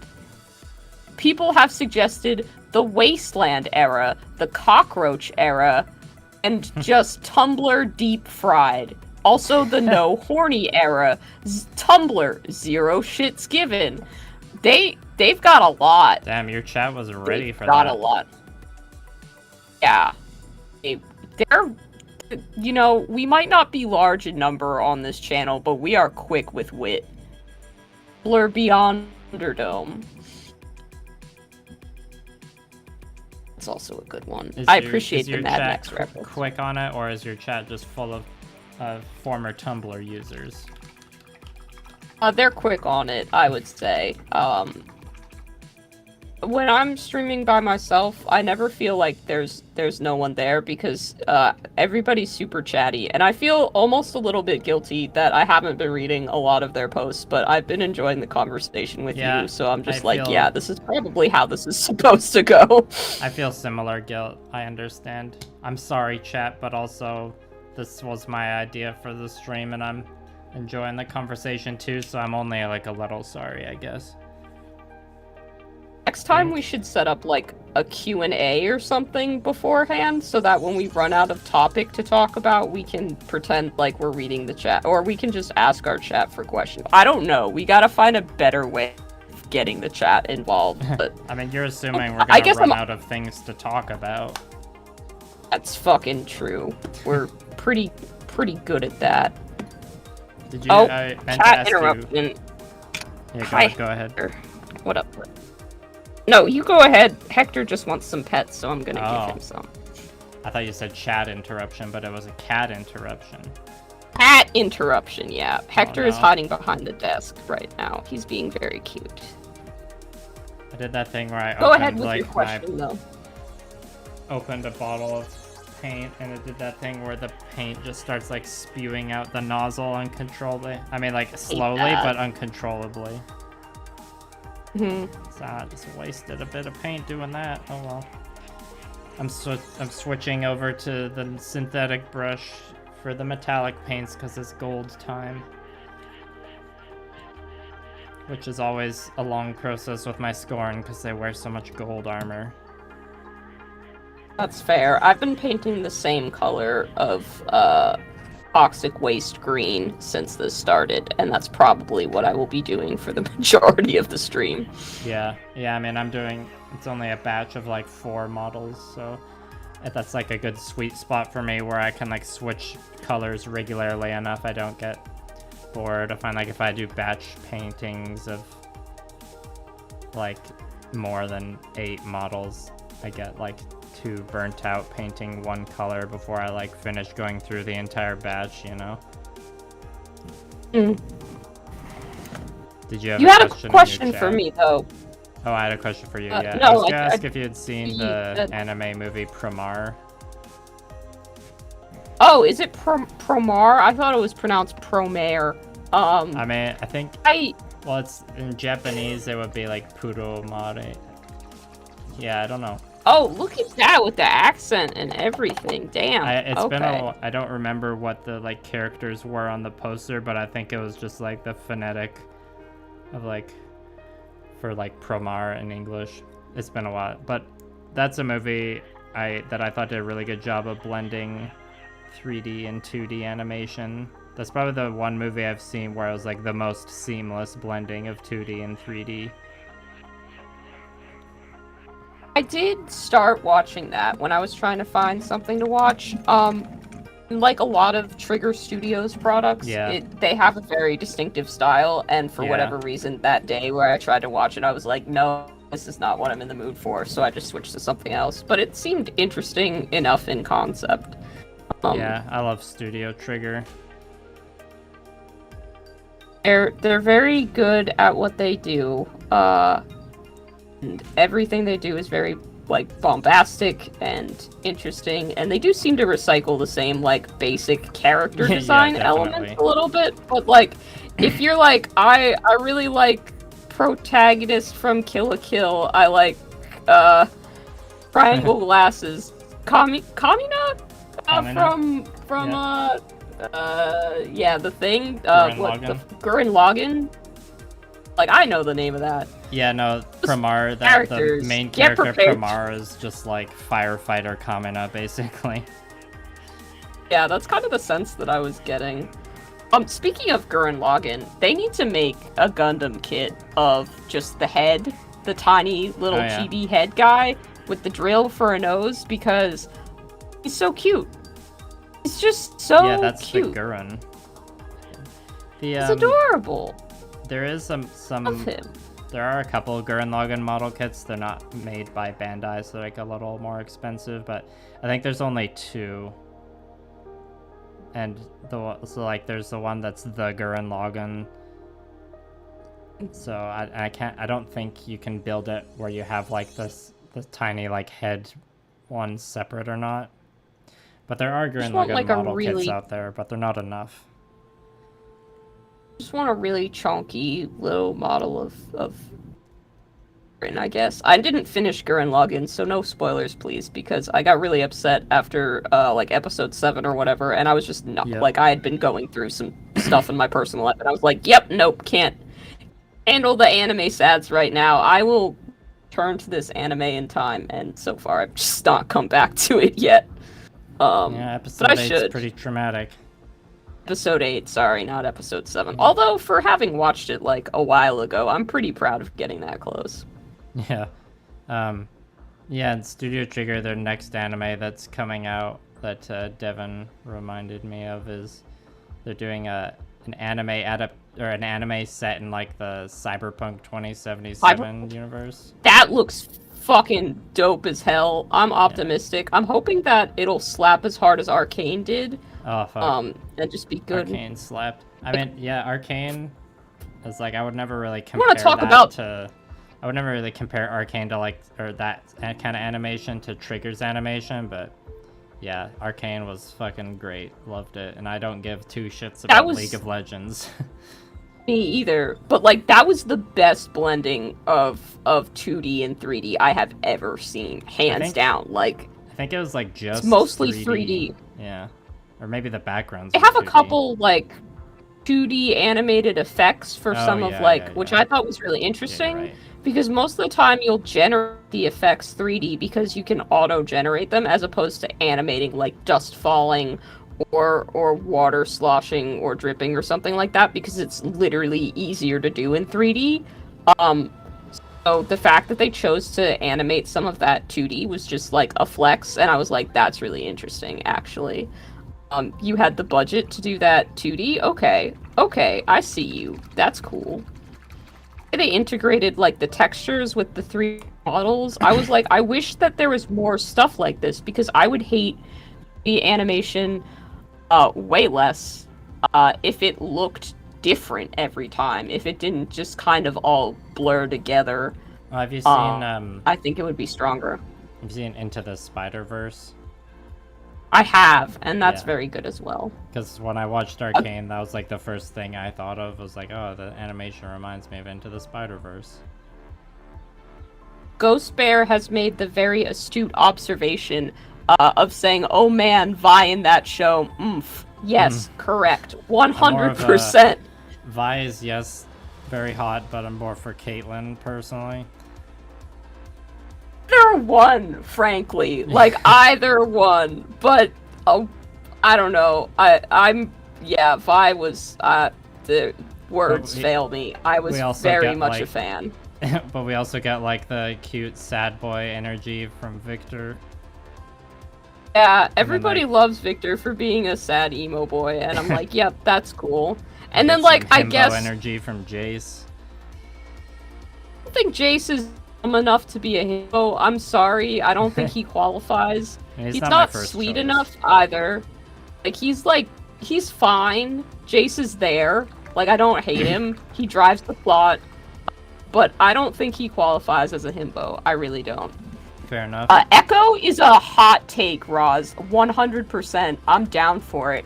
Grew up and like led a cool little resistance thing. Echo is a fine choice. I agree. I think one of the best fight Agree. scenes in the show was the little fight on the bridge between Echo and Jinx, or it's just kind of like a rap So music video. good. So good.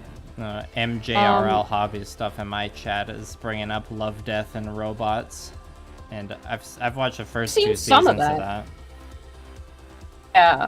They have really good pieces in there. I should go back and finish watching Love, Death, and Robots. Sometimes I'm like, I want particular like concept to be show in and of itself, but then the Yeah. next episode will just be the next one, and I'm like, wait, no, I wasn't done with these characters yet. Wasn't Yeah, ready I to have move similar on. thoughts. Like when I first watched Love, Death, and Robots, the first episode I saw was Sunny's Edge, which is like the underground like kaiju fights, like really grimdark one. I don't know if you saw that one. So good, yes. So I watched that and I was like, oh, Saw that fuck one. yeah, That this was- is great. And then the next episode was something else, and I was like, why can't the whole show just be more episodes of Sunny's Edge? Be Sunny's Edge, yeah. I thought that one was fantastic. And also just like a fun, it's like there was a bit of like twist ending at the end that Yeah. I don't exactly remember because I saw it years ago. It was good. I twist should is watch that- it again. Their consciousness is inside the kaiju Monster the whole thing? time. Yeah. It's like my human It's good. body. That was just the flesh puppet.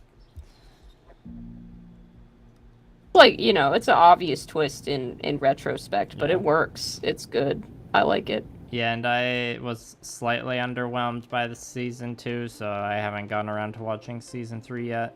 I was mostly underwhelmed by season 2 because I was really hoping there would be another episode of Sunny's Edge in it. I'm like, season 2, are they gonna do like a sequel to all the season 1 episodes? No. That would be great. That would be great. I think I should really go back and watch that sometime soon. Should make that a priority. But, instead, I'm going to let you recommend where to start with me for JoJo's Bizarre Adventure because I'm at the honestly beginning. cool. Or yeah, the beginning I'm is like the optimistic. most recent adaptation. Yeah, the first arc is called Phantom Blood. That's a dope as hell title. Yeah. That great. I'm kind of sad that with Vampire Hunter D, they call the movie Vampire Hunter D Bloodlust when the name of the book is Vampire Hunter D Demon Death Chase. Like that is way cooler. I'm sorry. Bloodlust is great, but you should have called that Demon Death Chase. That is the cooler title. Yeah, it is.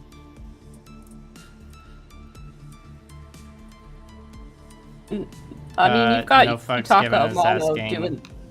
have you seen Sound and Fury? Someone in my chat was asking. I can't remember if I've watched that or not. Is that like I think that's like a music video type thing. Google it to see if I've seen it. Oh, That here's- sounds really familiar. Yeah. Oh, and he also is think I bringing may up have. Dorohedoro. I've watched Dorohedoro and it was great. I just love that I live in a world where there are animes called Dorohedoro, Durarara, and Dororo, and they're all completely different and not the same at all. Yeah, good point. Like, I love Dororo, the 2019 remake, and I love Durarara. I have not seen the third one that I don't know Dorohedoro? how to Dorohedoro, because I haven't seen... I I think there's like a guy that looks like a lizard. That's what Yeah. I remember being on like the Netflix preview image. Yeah. That's Dorohedoro. I bought a box of lizard miniatures the other day. It's very exciting news. From 'cause I just kind of impulse bought this box that my local hobby store had of like they're from a company called War Games Atlantic. They kind of make cheaper miniatures. And I saw the box. They're pretty generic looking, like lizard men.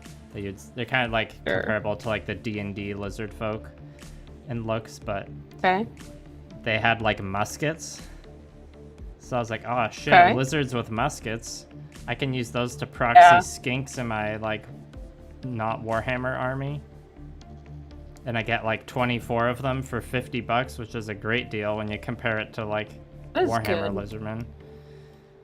But then I looked at the box again the other day, and it turns out you not only have you have options for your lizards. So depending on what genre of game you're playing in, you could arm your lizards with like AK-47s. Or there's some I feel like alternate muskets heads. are funnier. Yeah, I'm probably gonna go with the muskets. And there's also like a couple variant heads where you can have like lizards wearing gas masks. Interesting. So I'll have to send me a photo of those. I want to see those. Talk about Dorohedoro made me think of that. I would love to see those. That sounds fun. Ever since going to Adepticon and actually physically seeing the little skink that won the Golden Demon this year, that Gavin Garza painted, like I want to paint that. Like I can't paint to that level, but I don't know, something about that. I was just like, there is a joy that this painter had in painting a little blue skink, and I feel like I want to experience that same joy. Yeah, I feel like... Goober said to use the lizards with muskets for Turnip 28. Are you familiar with Turnip 28? Yeah.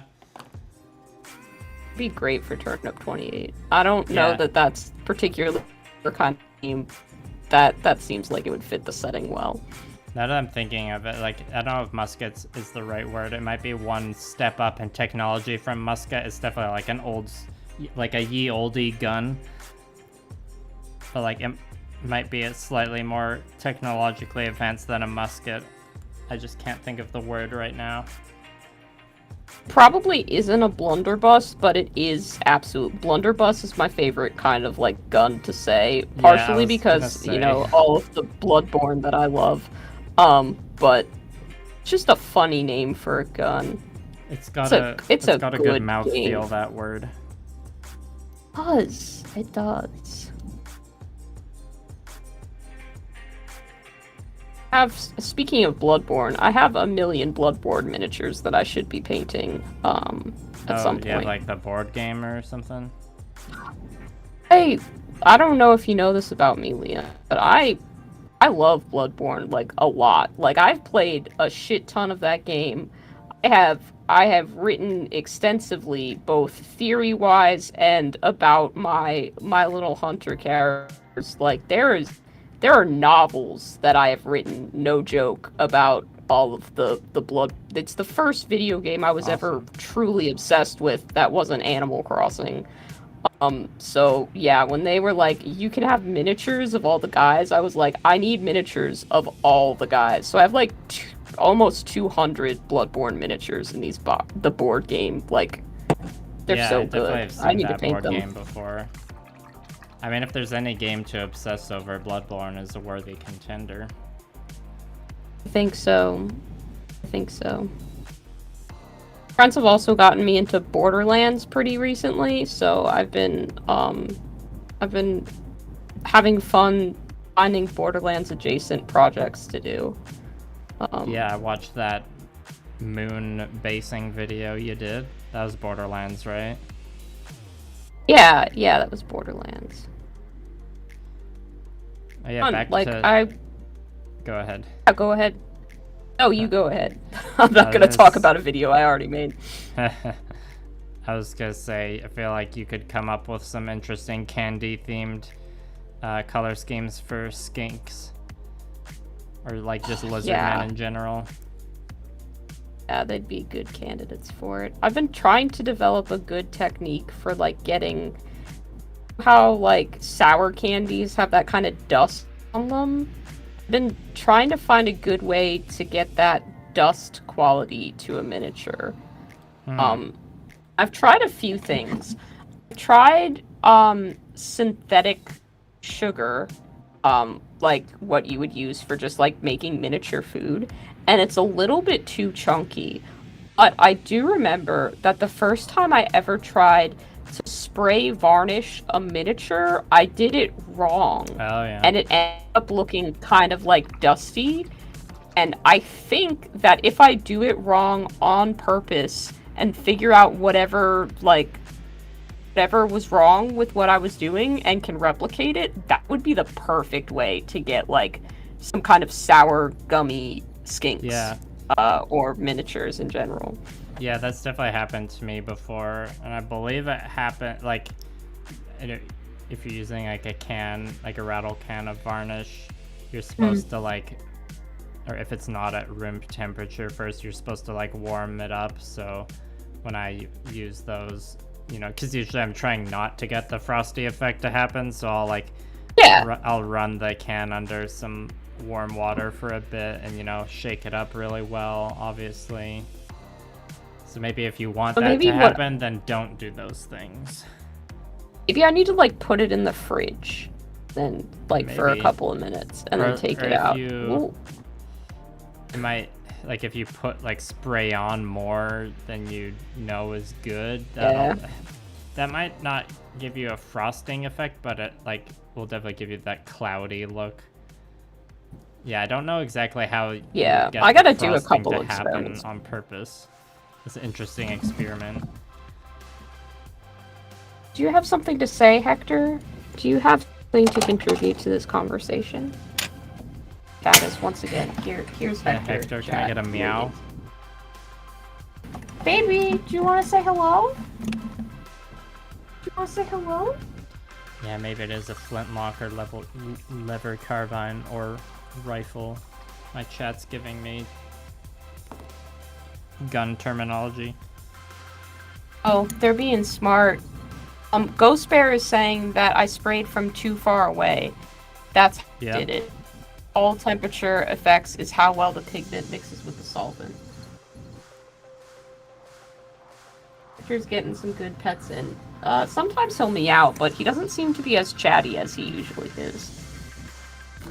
I also am wearing headphones, so I don't know how much that's gonna affect like what is heard and what isn't heard, because usually I don't stream with headphones on, but I need them to be able to hear you on Discord.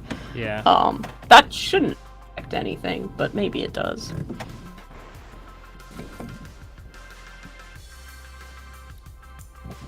Also, the Lizardmen minis, like the skinks have some, like they've got some scales on their backs that could definitely be painted up to look like some kind of rock candy, or something like that. Yeah.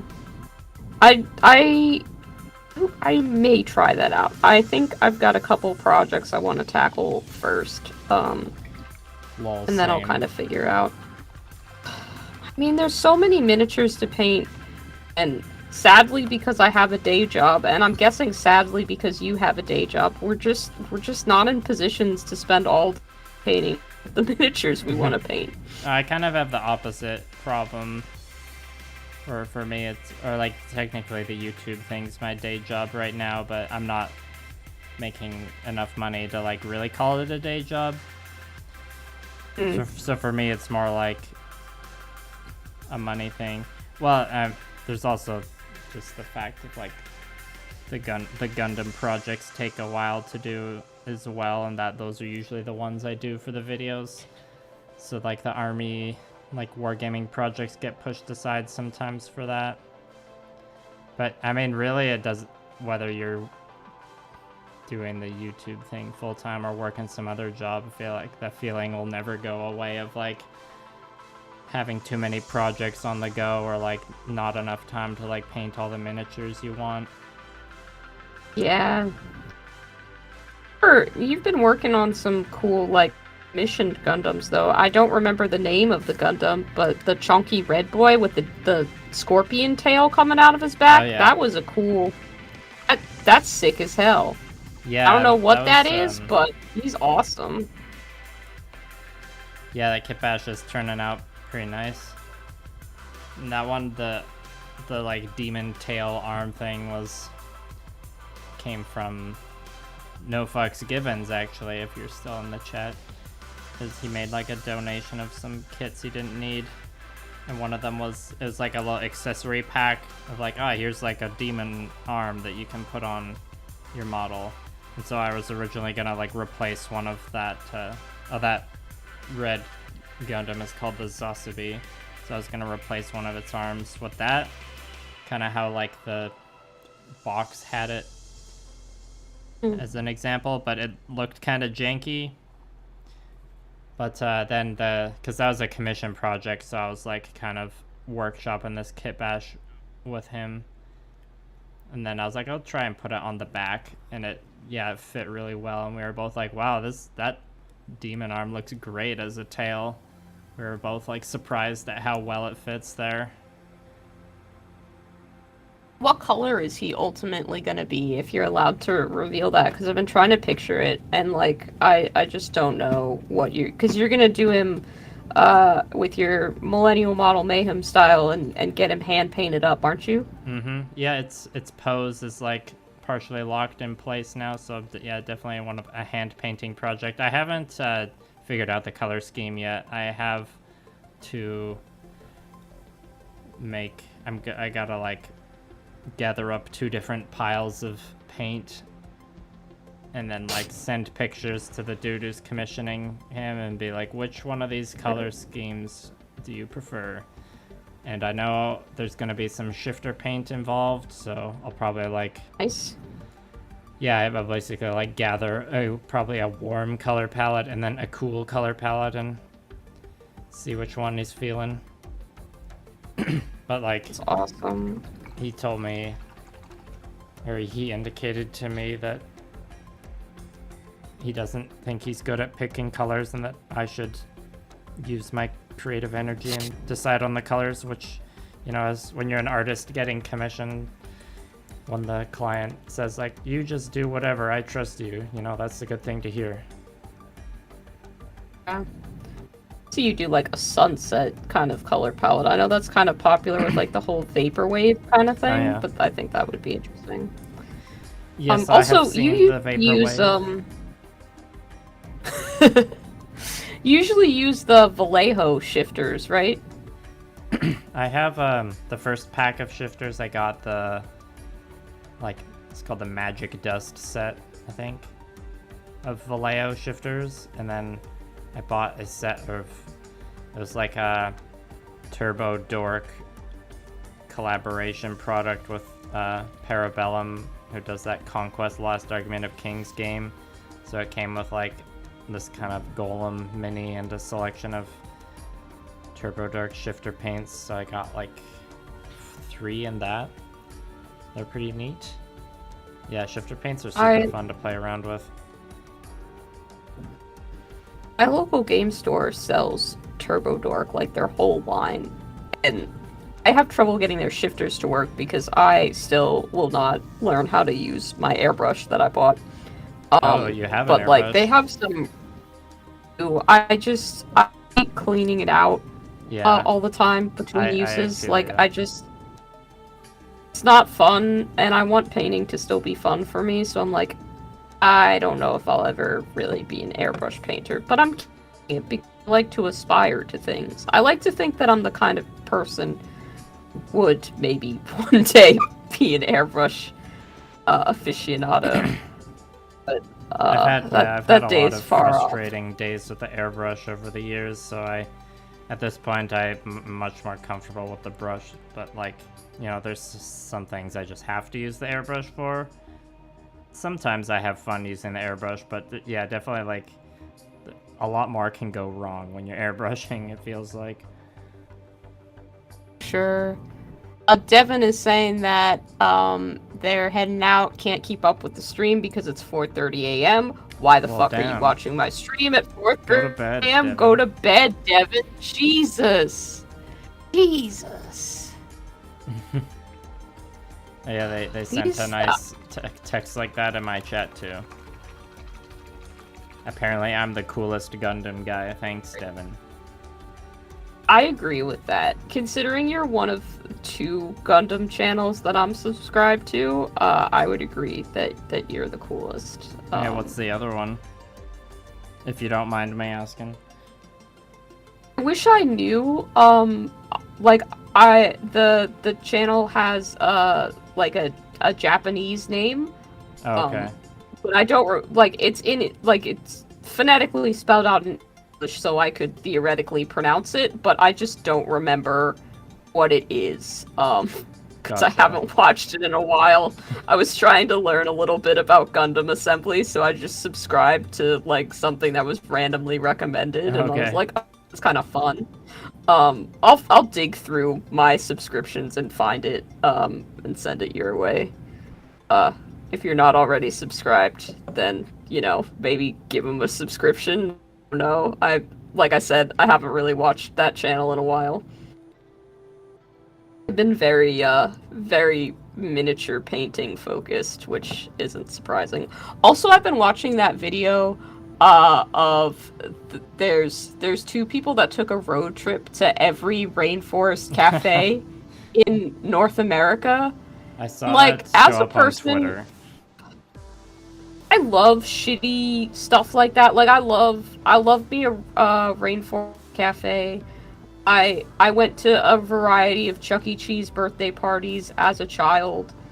I'm fascinated by shit like that. Like I love Small World and Country Bear Jamboree and all like the really actually shit attractions. I don't know what it is. I just love them, and I don't love them in like I think they're good way. Like I fully recognize that they're shitty, and I love them simply because of that. All I've been wanting to do now for 3 days is find someone, stop, like put a pause on my life for 3 weeks, and also go to every rainforest cafe. Which is not realistic. I've never been to Rainforest Cafe, but I've been to I've never seen a Rainforest Cafe in Canada, but I've been to a Chuck E. Cheese. There's Chuck E. Cheese in Canada. There's also rainforest cafes in Canada, but I think it's just one at like Niagara Falls. Okay, so, yeah. I mean, I'm in like Western Canada, so. Sometime, Liam, if I'm ever in Canada, we'll meet up at the Rainforest Cafe if it's still open. Meet me at the Rainforest Cafe. Is Rainforest, do they have like kind of standard American like chain restaurant food like burgers and pasta? Yeah. Nothing Rainforest themed. Absolutely. I mean, I think they call it like safari fries or some shit, but it's just French fries. You know, it's the same shit. I think what I remember most from advertisements when I was little is like one of the desserts they had was a volcano cake, but it was just cake stacked in a volcano shape with a scoop of ice cream and like a sparkler at the top to make it look like a volcano. Classic. But yeah. I don't know. I mean, my channel is called Sugar Candy Miniatures, so it tracks that I would love like stupid gimmicky food like that. I think it's fun. What have you done in terms of like terrain projects? Because you can make a terrain piece that's like that exact shitty like cake you were describing. I could. I don't tend to scratch build much terrain just because I don't think I'm very good at it. Eventually the plan is to like my friend Kraz has a 3D printer and she is willing to print me a bunch of stuff.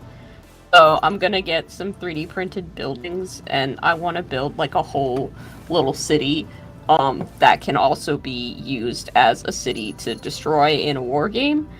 But I want it to be like candy buildings and stuff like that. So maybe I'll have to add a Rainforest Cafe inspired volcano off in the distance somewhere. I can just have But that's a fucking solid idea. Glad I could plant that idea for you. I heard a cat meow in the background there. I'm glad you could do. Yep, that's Hector. He has come back looking for yet more attention because, you know, he wasn't the center of attention for a full 20 minutes, which is, you know, I know that a goes. lifetime. No Fucks Given says I should do a pattern camo on my Sasabi commission. Ooh, that would be fun. There's a big difference between painting camo and painting those gradients I've been doing. I need to keep practicing my glazing and edge highlighting grading in business, but thanks for the idea anyways, Mr. Givens. I like the ad idea. I like hazard stripes on Gundams. I want to see more. Yeah. I have a Warmachine model I painted with big hazard stripes on one of the shoulder pads. Just think they look neat. I can't wait till I finally get the Chonky Boy, the Gieson. I don't know if The I Gushin? pronounce it. Yeah, I'm super well. I can do the Gundam words. Yeah, I'm so excited. I'm gonna make Me him too. like a little pizza chef. He's gonna be so cute. Gonna be so fucking cute. You're not ready for this. It'll be a good contrast to mine, which will be done up. Well, I don't know what I'm gonna do with mine, but like, here is my custom Gundam that is not pizza themed and not food themed at all. Great. And here is my friend's pizza themed Gushin, which is far superior because it's pizza themed. Pizza is a really tough theme to beat. Like, that's a crowd pleaser food, and I think it's like, I could be easily accused of being like a clickbait kind of thing. Except I genuinely want all of my models to look like food all of the time. Like, it's not a gimmick, it's just how I am as a person. Yeah, well, and if you actually put in the effort to paint them that way, is it like clickbait? Because like, you deliver it on the promise. For it on Pizza Gundam. It's gonna be good. I'm very excited. I think we should release videos around the same time for them, especially because I have like no schedule for doing this, and if you're gonna be making a video about it anyway, I can just be like, yeah, and at the same time, I happen to have painted one of these. And then I can do the reverse of what you did when you got me to do a little voice for your Yeah. for your one Gundam. I'll just be like, and this is Liam's excellent monotone voicing this very ridiculous pizza Gundam. I think it'll be Well, fantastic. hey, I'm a quarter Italian, so I'm allowed to do a bad Italian accent, and it's not racist, so... I think it'll very much be inauthentic to Italian pizzas. This is like a Gundam that was made out of an abandoned Domino's. This is not like an artisanal from the Tuscany region of Italy Gundam. This is... He's not sophisticated. Little Frog in my chat says that they want to see a lava cake terrain piece so bad. Oh, there we go. I do too now. It means I get to talk about the Rainforest Cafe and possibly go to a Rainforest Cafe to do quote-unquote research. To play a game of Warhammer. Which is really... I should meet up with Tyler from Billion Dollar Clown Farm, who's just always doing Warhammer or Kill Team or anything else in weird locations or painting miniatures at Coachella, and just be like, hey, you want to do a thing? He painted a play miniature Warhammer at a rainforest cafe. Painted a miniature at Coachella. Yeah. Like, yeah. for a YouTube video? Yeah. Like... You can watch that. Like, that's on his channel. He painted a mini at Coachella. That's a bit I can get behind. I think it's great. It's I love doing that clown collab because I got to work with pretty much everybody who had made me feel included in the hobby in one way or another, and indirectly, a lot of Tyler's videos made me less worried about being polished with what I put out, and instead just making something because Yeah. kind of a slapdash nature to it, but in a very endearing way. So I kind of love that. I was like, oh, it doesn't have to be all super cleaned up and slick and nice. It can just kind of be, whatever, and still be a really good, engaging video. So I appreciated that. Like your content, I loved from the start. Like the Kyle Space Marine made me laugh. It's just so good. It's nice to see somebody really take, like, a millennial perspective on a hobby. Well, it's Definitely nice have to a see viewpoint. someone like fully commit to such a like underrated way to like decide color schemes to armies and like Blood Bowl teams and stuff. Like I wish I could roll up to a tournament and face off against like the Clown Gobbo army or the like the Key Lime Pi Tau army. I hope that becomes more of a thing in the future. And like a couple people have commented on my videos saying that they are inspired to do something a little more like off the beaten trail just because of how I painted, which is great. I love that. Like Yeah, it's a good feeling. one of the people in my Discord, Cameron, posted a Slanesh army that Z started doing that's all like Frosted Animal Cracker themed. It's so good. Like it's better than the Frosted Animal Cracker Zote that I painted. Because they like Z did like a pretzel staff with an M&M in it for the sorcerer's like weapon. It's so Amazing. good. It's so cool.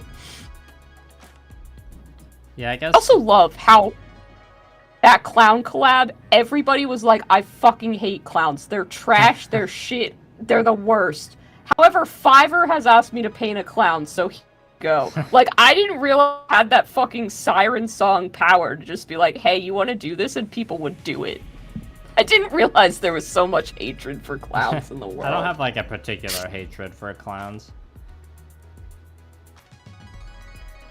But I never People would have do. like gone out of my way to like do a clown themed thing, I suppose. I'm so glad you painted the moon to look like Hisoka though. Like it's perfect. I feel it's a good representation of what a collaboration between our channels would look like. Yeah, I had a lot of fun doing the like purple to red gradient because purple to red gradient is underrated gradient. Or maybe, I don't know if it would you It's say so it's good. underrated because it's like fairly popular, but yeah, I mean that's probably in like my top 5 gradients. I think it's underutilized is probably the best word for it. People don't think that purple to red is like really a good they just don't use it, and I think that Yeah. they should. Purple to red, it's one of those like hidden potential color combos, perhaps. Unsung heroes of the gradient world. Deep cuts. No. Roz is saying Tyler's. I forgot it was meant to be clowns, by the way. It was mint. Yeah, it absolutely was. Like, that is the funniest thing. And he also Tyler based sent it. me. Yep. Just, it was great to have the assurance of knowing that group projects that you do in the real world are just as chaotic as, like, anything that you did in school. And it doesn't matter. People will ask you the same questions. Be working on stuff up until and past the due date, and like it'll all just be chaotic. It's great. I had so much fun, but it was no different than any other school project I'd ever worked on.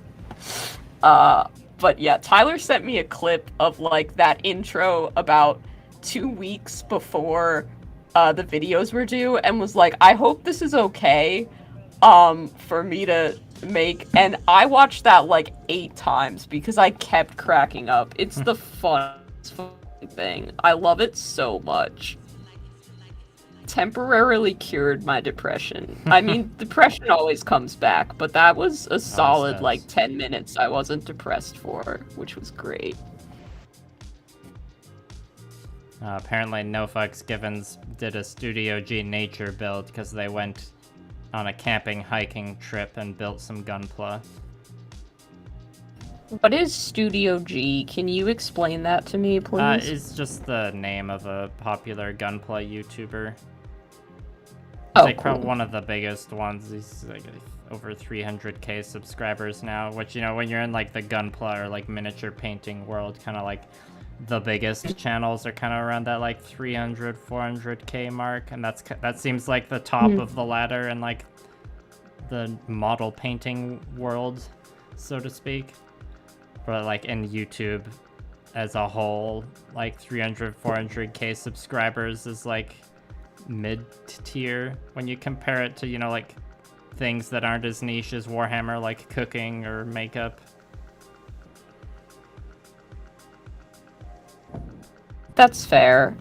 I've always thought that, like, I should also be doing a channel where I talk about what I think about movies, which isn't always the most popular takes, and then I'm like, I don't want to endure very passionate fans of the film constantly telling me that I am wrong, because I state something as my opinion and what I think about a film, and then having people be like, you know, the thoughts that you have, those thoughts you back up with evidence, they are in fact incorrect. Like, I don't think I want to deal with that as like a hobby, you know?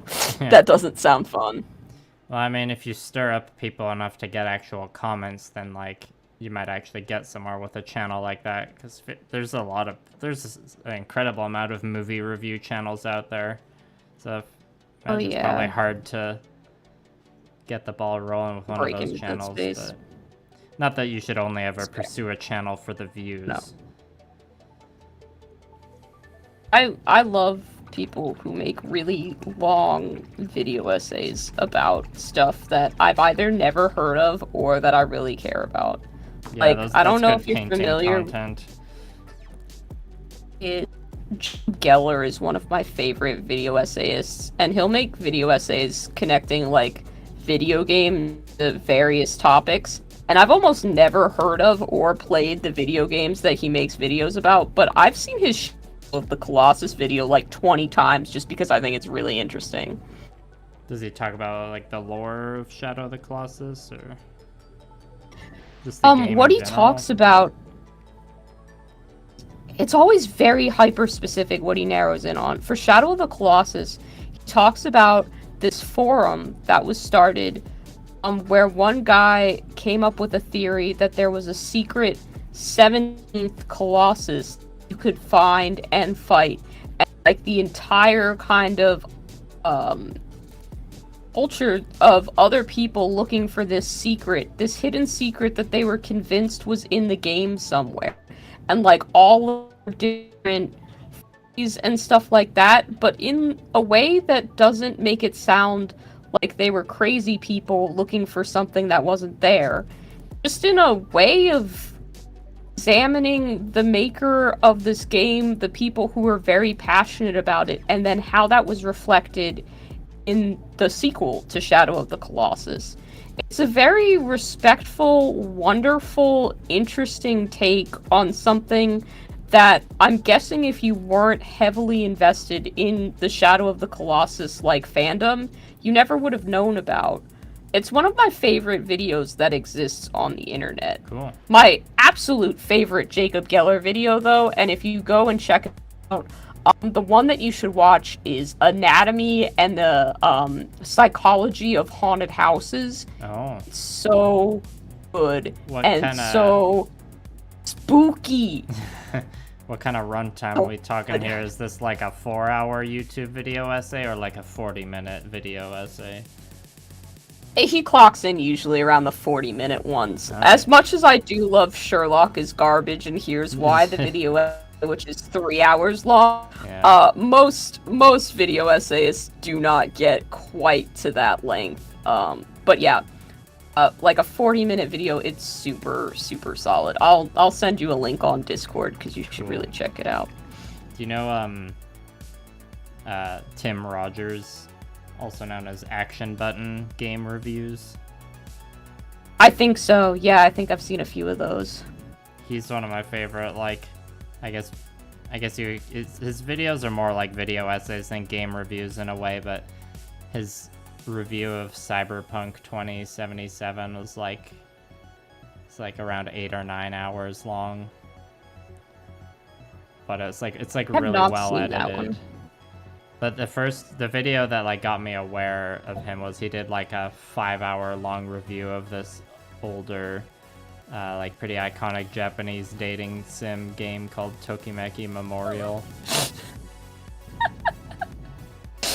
Oh man, I just love how specific some things can get. Like, I'm always like, I'm into some really niche shit. Like, there's a joke I've been dying to make, but I need to find a person who's both read Scum Villain Self-Saving System by Mojing Tongju and watched Vampire Hunter D Bloodlust or read the Vampire Hunter D novels, and I have not found that person yet, but the internet makes me confident that they're out there somewhere. They're out there somewhere. They're findable. Whoever you are, I cannot wait to make a totally, like, 2-second joke just because I won't have to explain it's funny. You'll chuckle, and that will be satisfying. That's all I want in this world right now. I'm sorry, I can't a lie. be that I want a lot of for things you right now. Okay. That's okay, Liam. I forgive you for that. I do. I'm totally okay with that not being you. I'm gonna get into JoJo because of you and able to talk about that. Yeah, it's JoJo, like, I started watching it so I could participate in the memes, because I had just seen a lot of JoJo memes around, and I stayed for just the JoJo, just the buff boys. And it's really hard to describe, like, how the show is enjoyable, because, like, you start off watching it and you're just like, what the fuck is this? But then, like, you just get invested, and the name... There's just so many, like, wacky, zany characters. Like, one of the there's a guy named, like, REO Speedwagon or some shit like that. Yeah, he's just called, like, Speedwagon. And, yeah, there's one of the memes is that everyone's, like, favorite waifu, or, like, the best waifu of any anime is Speedwagon from JoJo's Bizarre Adventure.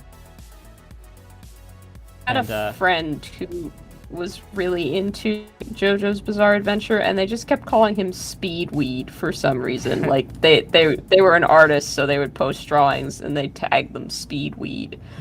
I don't know if they were good drawings or bad drawings, because I honestly don't remember, but I do remember just the knowledge that there's a character named Speedwagon, which I thought was ridiculous. Here's a spoiler for my next video for you and people in chat watching, because I'm doing the reveal of the protagonist crew, and so I decided the pilot of Gundam Heavy Arms is Speedwagon from JoJo's Bizarre Adventure. Hell yeah! And I've been invested in your... Oh, you've been invested in the Gamma Wolves crews? Yeah, I love seeing the protagonists and antagonists. It's fun for me. Yeah, I mean, the two of the protagonists have been revealed already, just in their videos, because there's the orange, like the fully orange, like long-range DPS mech, and that one's piloted from Oxyotl from Warhammer Fantasy.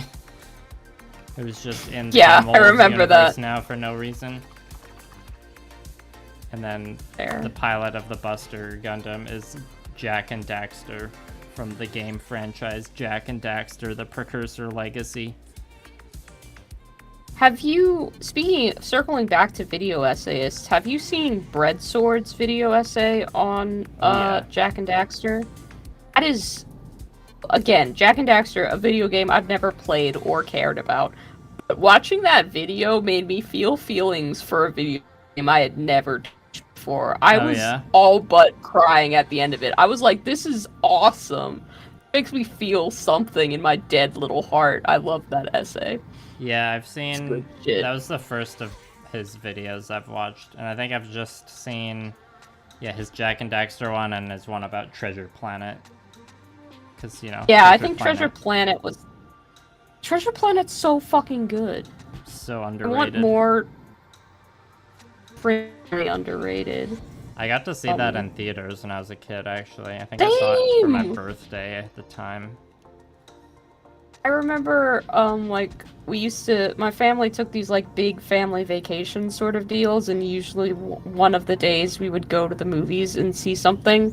So, like, for whatever reason, I must have seen an advertisement or something for Treasure Planet, but me and my cousin Tori both really, really wanted to see Treasure Planet, and everybody else was kind of like, this is going to be lame and stupid, but we were very passionate about seeing Treasure Planet, so we did. Nice. We convinced everybody to see Treasure Planet, and everybody was like, wow, that movie is amazing. And then I got a little toy set that had Ben and a tiny morph in it, and it was like my favorite thing until I inevitably lost it because I was, you know, a child. Yeah. I had the Treasure Planet PS2 game. I never beat it because it was pretty hard. Or maybe it was one of those just like bad video game, like movie adaptations. And it wasn't that it was really hard, it was just a poorly optimized game, and that was what made it hard to and impossible to beat. Who knows? Could be it. I think all the stupid live-action remakes that they've been doing, I don't understand why Treasure Planet. Like, I get that it didn't make a lot of money and stuff like that, but honestly, Disney is huge now and can basically do whatever they want with the omnipotence of a god. Just... if you're gonna be remaking shit, give us a live-action Treasure Planet, because it could actually be good. Yeah. Like, so many things are just gonna be bad, but I could see live-action Treasure Planet being good. I'll even let them cast Timothée Chalamet as Jim, which I don't think is a good choice, but, like, I can see it. I can visualize that. I think it would be a terrible choice, and the wrong choice, but I would forgive it if we could get more Treasure Planet content. Yeah, well, that's the thing. It seemed like it didn't do super well at the time, and it's kind of one of those more obscure, like, cult Disney classics, so doing a live-action adaptation of it would probably be too much of a gamble for them to, like, actually do it. Yeah, I guess so. And, I mean, once you watch that video essay, hello, Lobster, learn why, no, it didn't yeah, do exactly. so great. It's sad. Disney it's doesn't, like, yeah, they want us to forget about Treasure Planet. I would love if we forgot about Treasure Planet. Someone says Tom Holland as Jim. I could see that as well. Yeah. I'd be okay with that. I think I'd be more okay with that than Timothée Chalamet. I still don't know. It's great. If we could get that, whoever plays 5 in Umbrella Academy as Jim, I think they have enough for, like, subdued child rage within them to bring that to our angsty protagonist. I think that could work.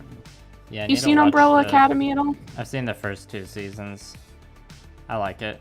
I think I have like 3 episodes left of the final season, but it started, like, the plot started getting really complicated, and I was watching it late at night.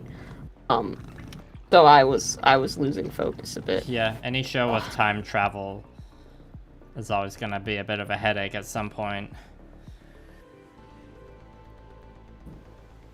Yeah, I have a lobster in my arms right now, so I apologize for the purring. Don't apologize. He's very cuddly right now. Yeah, I heard a bit of it there. That was good. That was good ASMR.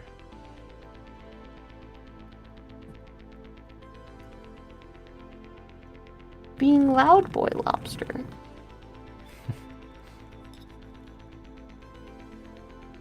What part of the bread sword video about Jack and Daxter got you emotional? I'm trying to remember because I know it's that one, and also he does one about the Tintin series and like having Oh a yeah. legacy, which is really good. But I think it was just the fact that he went on this whole journey through Jack and Daxter, but in the end, the same thing that he had started with, which was just like waking and walking along a beach and hearing the sounds, was the same thing he was talking about at the end. Something about that whole video having been a perfect circle, along with what he was talking about having been a perfect circle, that really hit me in like a very satisfying kind of way. I was watching those videos at a time where I personally in my life needed a lot of comfort, and I just found that very comforting and overwhelming in a way. I'm an emotional person. I cry about everything, so yeah, that just got me. Yeah, Just hit me. I've definitely watched YouTube videos before where like something about that YouTube video like hits me in a very specific way with like a specific thing I'm feeling or dealing with. I'm like, wow, this random video I happened to, or this 10-minute video I happen to watch right now was like exactly what I needed to hear.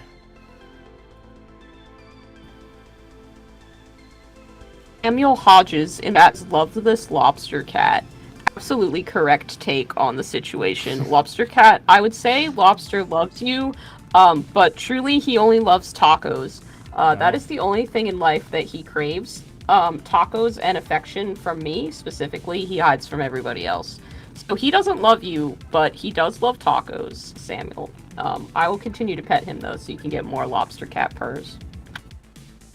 How often does Lobster get tacos?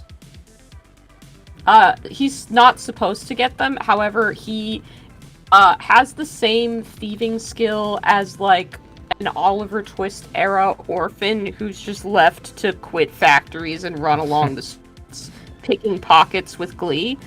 Which means that anytime my back is turned while eating tacos, there is a 80% chance that this cat is getting a taco. Right. Again, only eating tacos on days where the weather is nice so that I can eat them outside, because I do not want to have to be fighting a cat to eat a taco.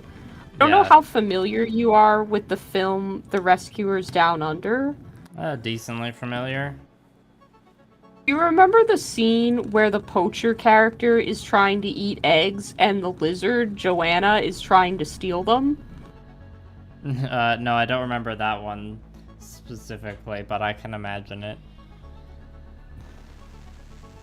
If you picture that, that is what it is like trying to eat tacos around lobster. Every day is a struggle with this boy. He just wants human food, and his stomach cannot handle it at all. So he is he's not allowed to have human food, but he very, very much wants to eat it. Gotta stick to those dry ass kibbles. Or I don't know, maybe you give them exclusively wet food, I don't know.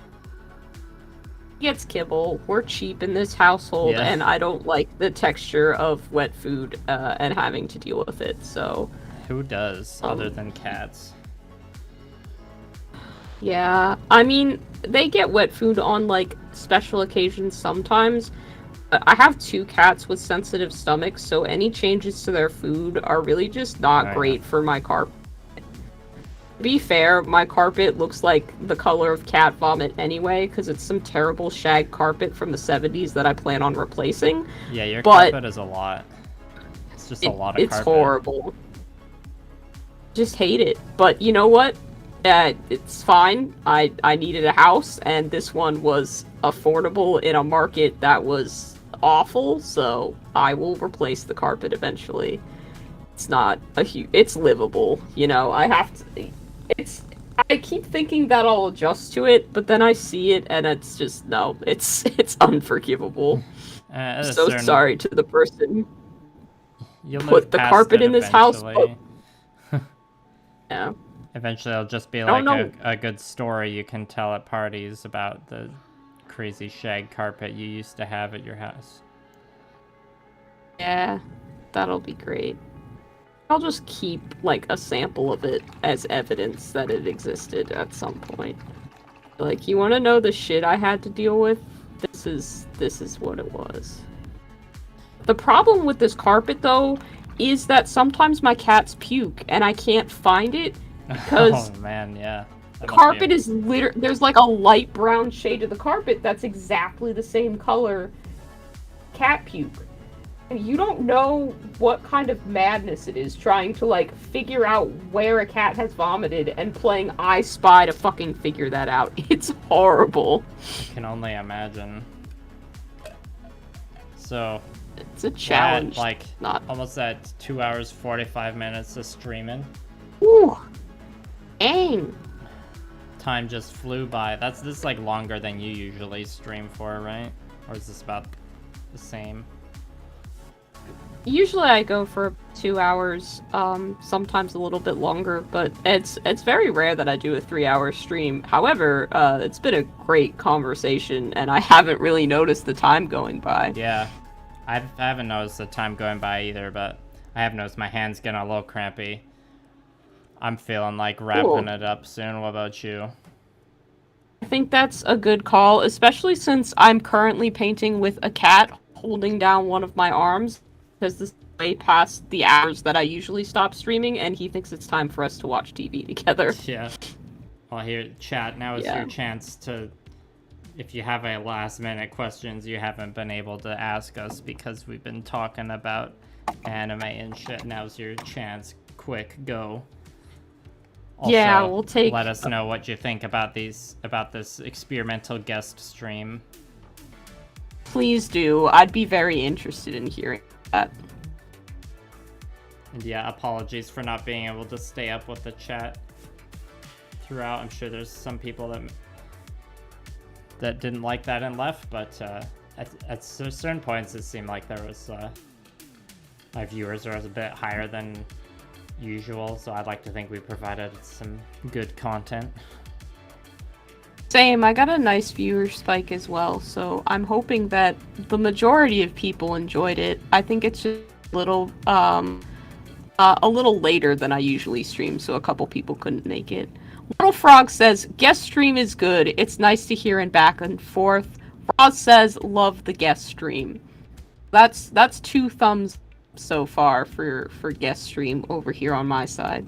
Yeah, I have a dark matter on my stream that says, wasn't a bad live stream, so thanks. 2 goods and a not bad. And yeah, there's a lot of sparkle language. I don't know exactly what that means, but I'll take it as a compliment. Sparkle language, yes. I'll assume that's a good compliment. I don't know when my next stream is going to be in general, because next week I'm probably going out of town for a few days for a little road trip. So not the paint water lobster. Not the paint water. Okay, now Dark Matter says that they loved it, so... Thanks, Dark Matter. Oh, nice. Outback Minis and Terrain says, love the stream. Samuel says, Triple M seems chill. I'm guessing that means you. Yeah. Yeah, I've heard, there's been like 1 or 2 people who've said Triple M before to me. I feel like, or every time I say Triple M or think of Triple M, I just think of that Vin Diesel action movie, Triple X. I'm like, yo, what up, is Triple M? Gotta paint a Gundam. So I'd only ever be able to say Triple M, like, ironically. That's fair. Great time. I'll do my typical closeout for anybody new tuning into this, especially if you're coming over from good old Triple M's channel there. Feel free to join us on Discord. Froz is gonna put the link. We'd love to have you there. And I'd love to see what you guys painted or worked on during this stream. Liam is also in my hobby Discord, so maybe he'll look. So yeah, but I think that's probably a good place to end it. I feel like we doing this.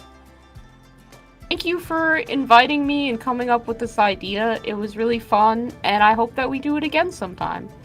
Oh, I'm sure but we I'm will. gonna say goodnight. Yeah, good night, everybody. I'm also gonna end my stream. So All thanks right, again for coming. bye.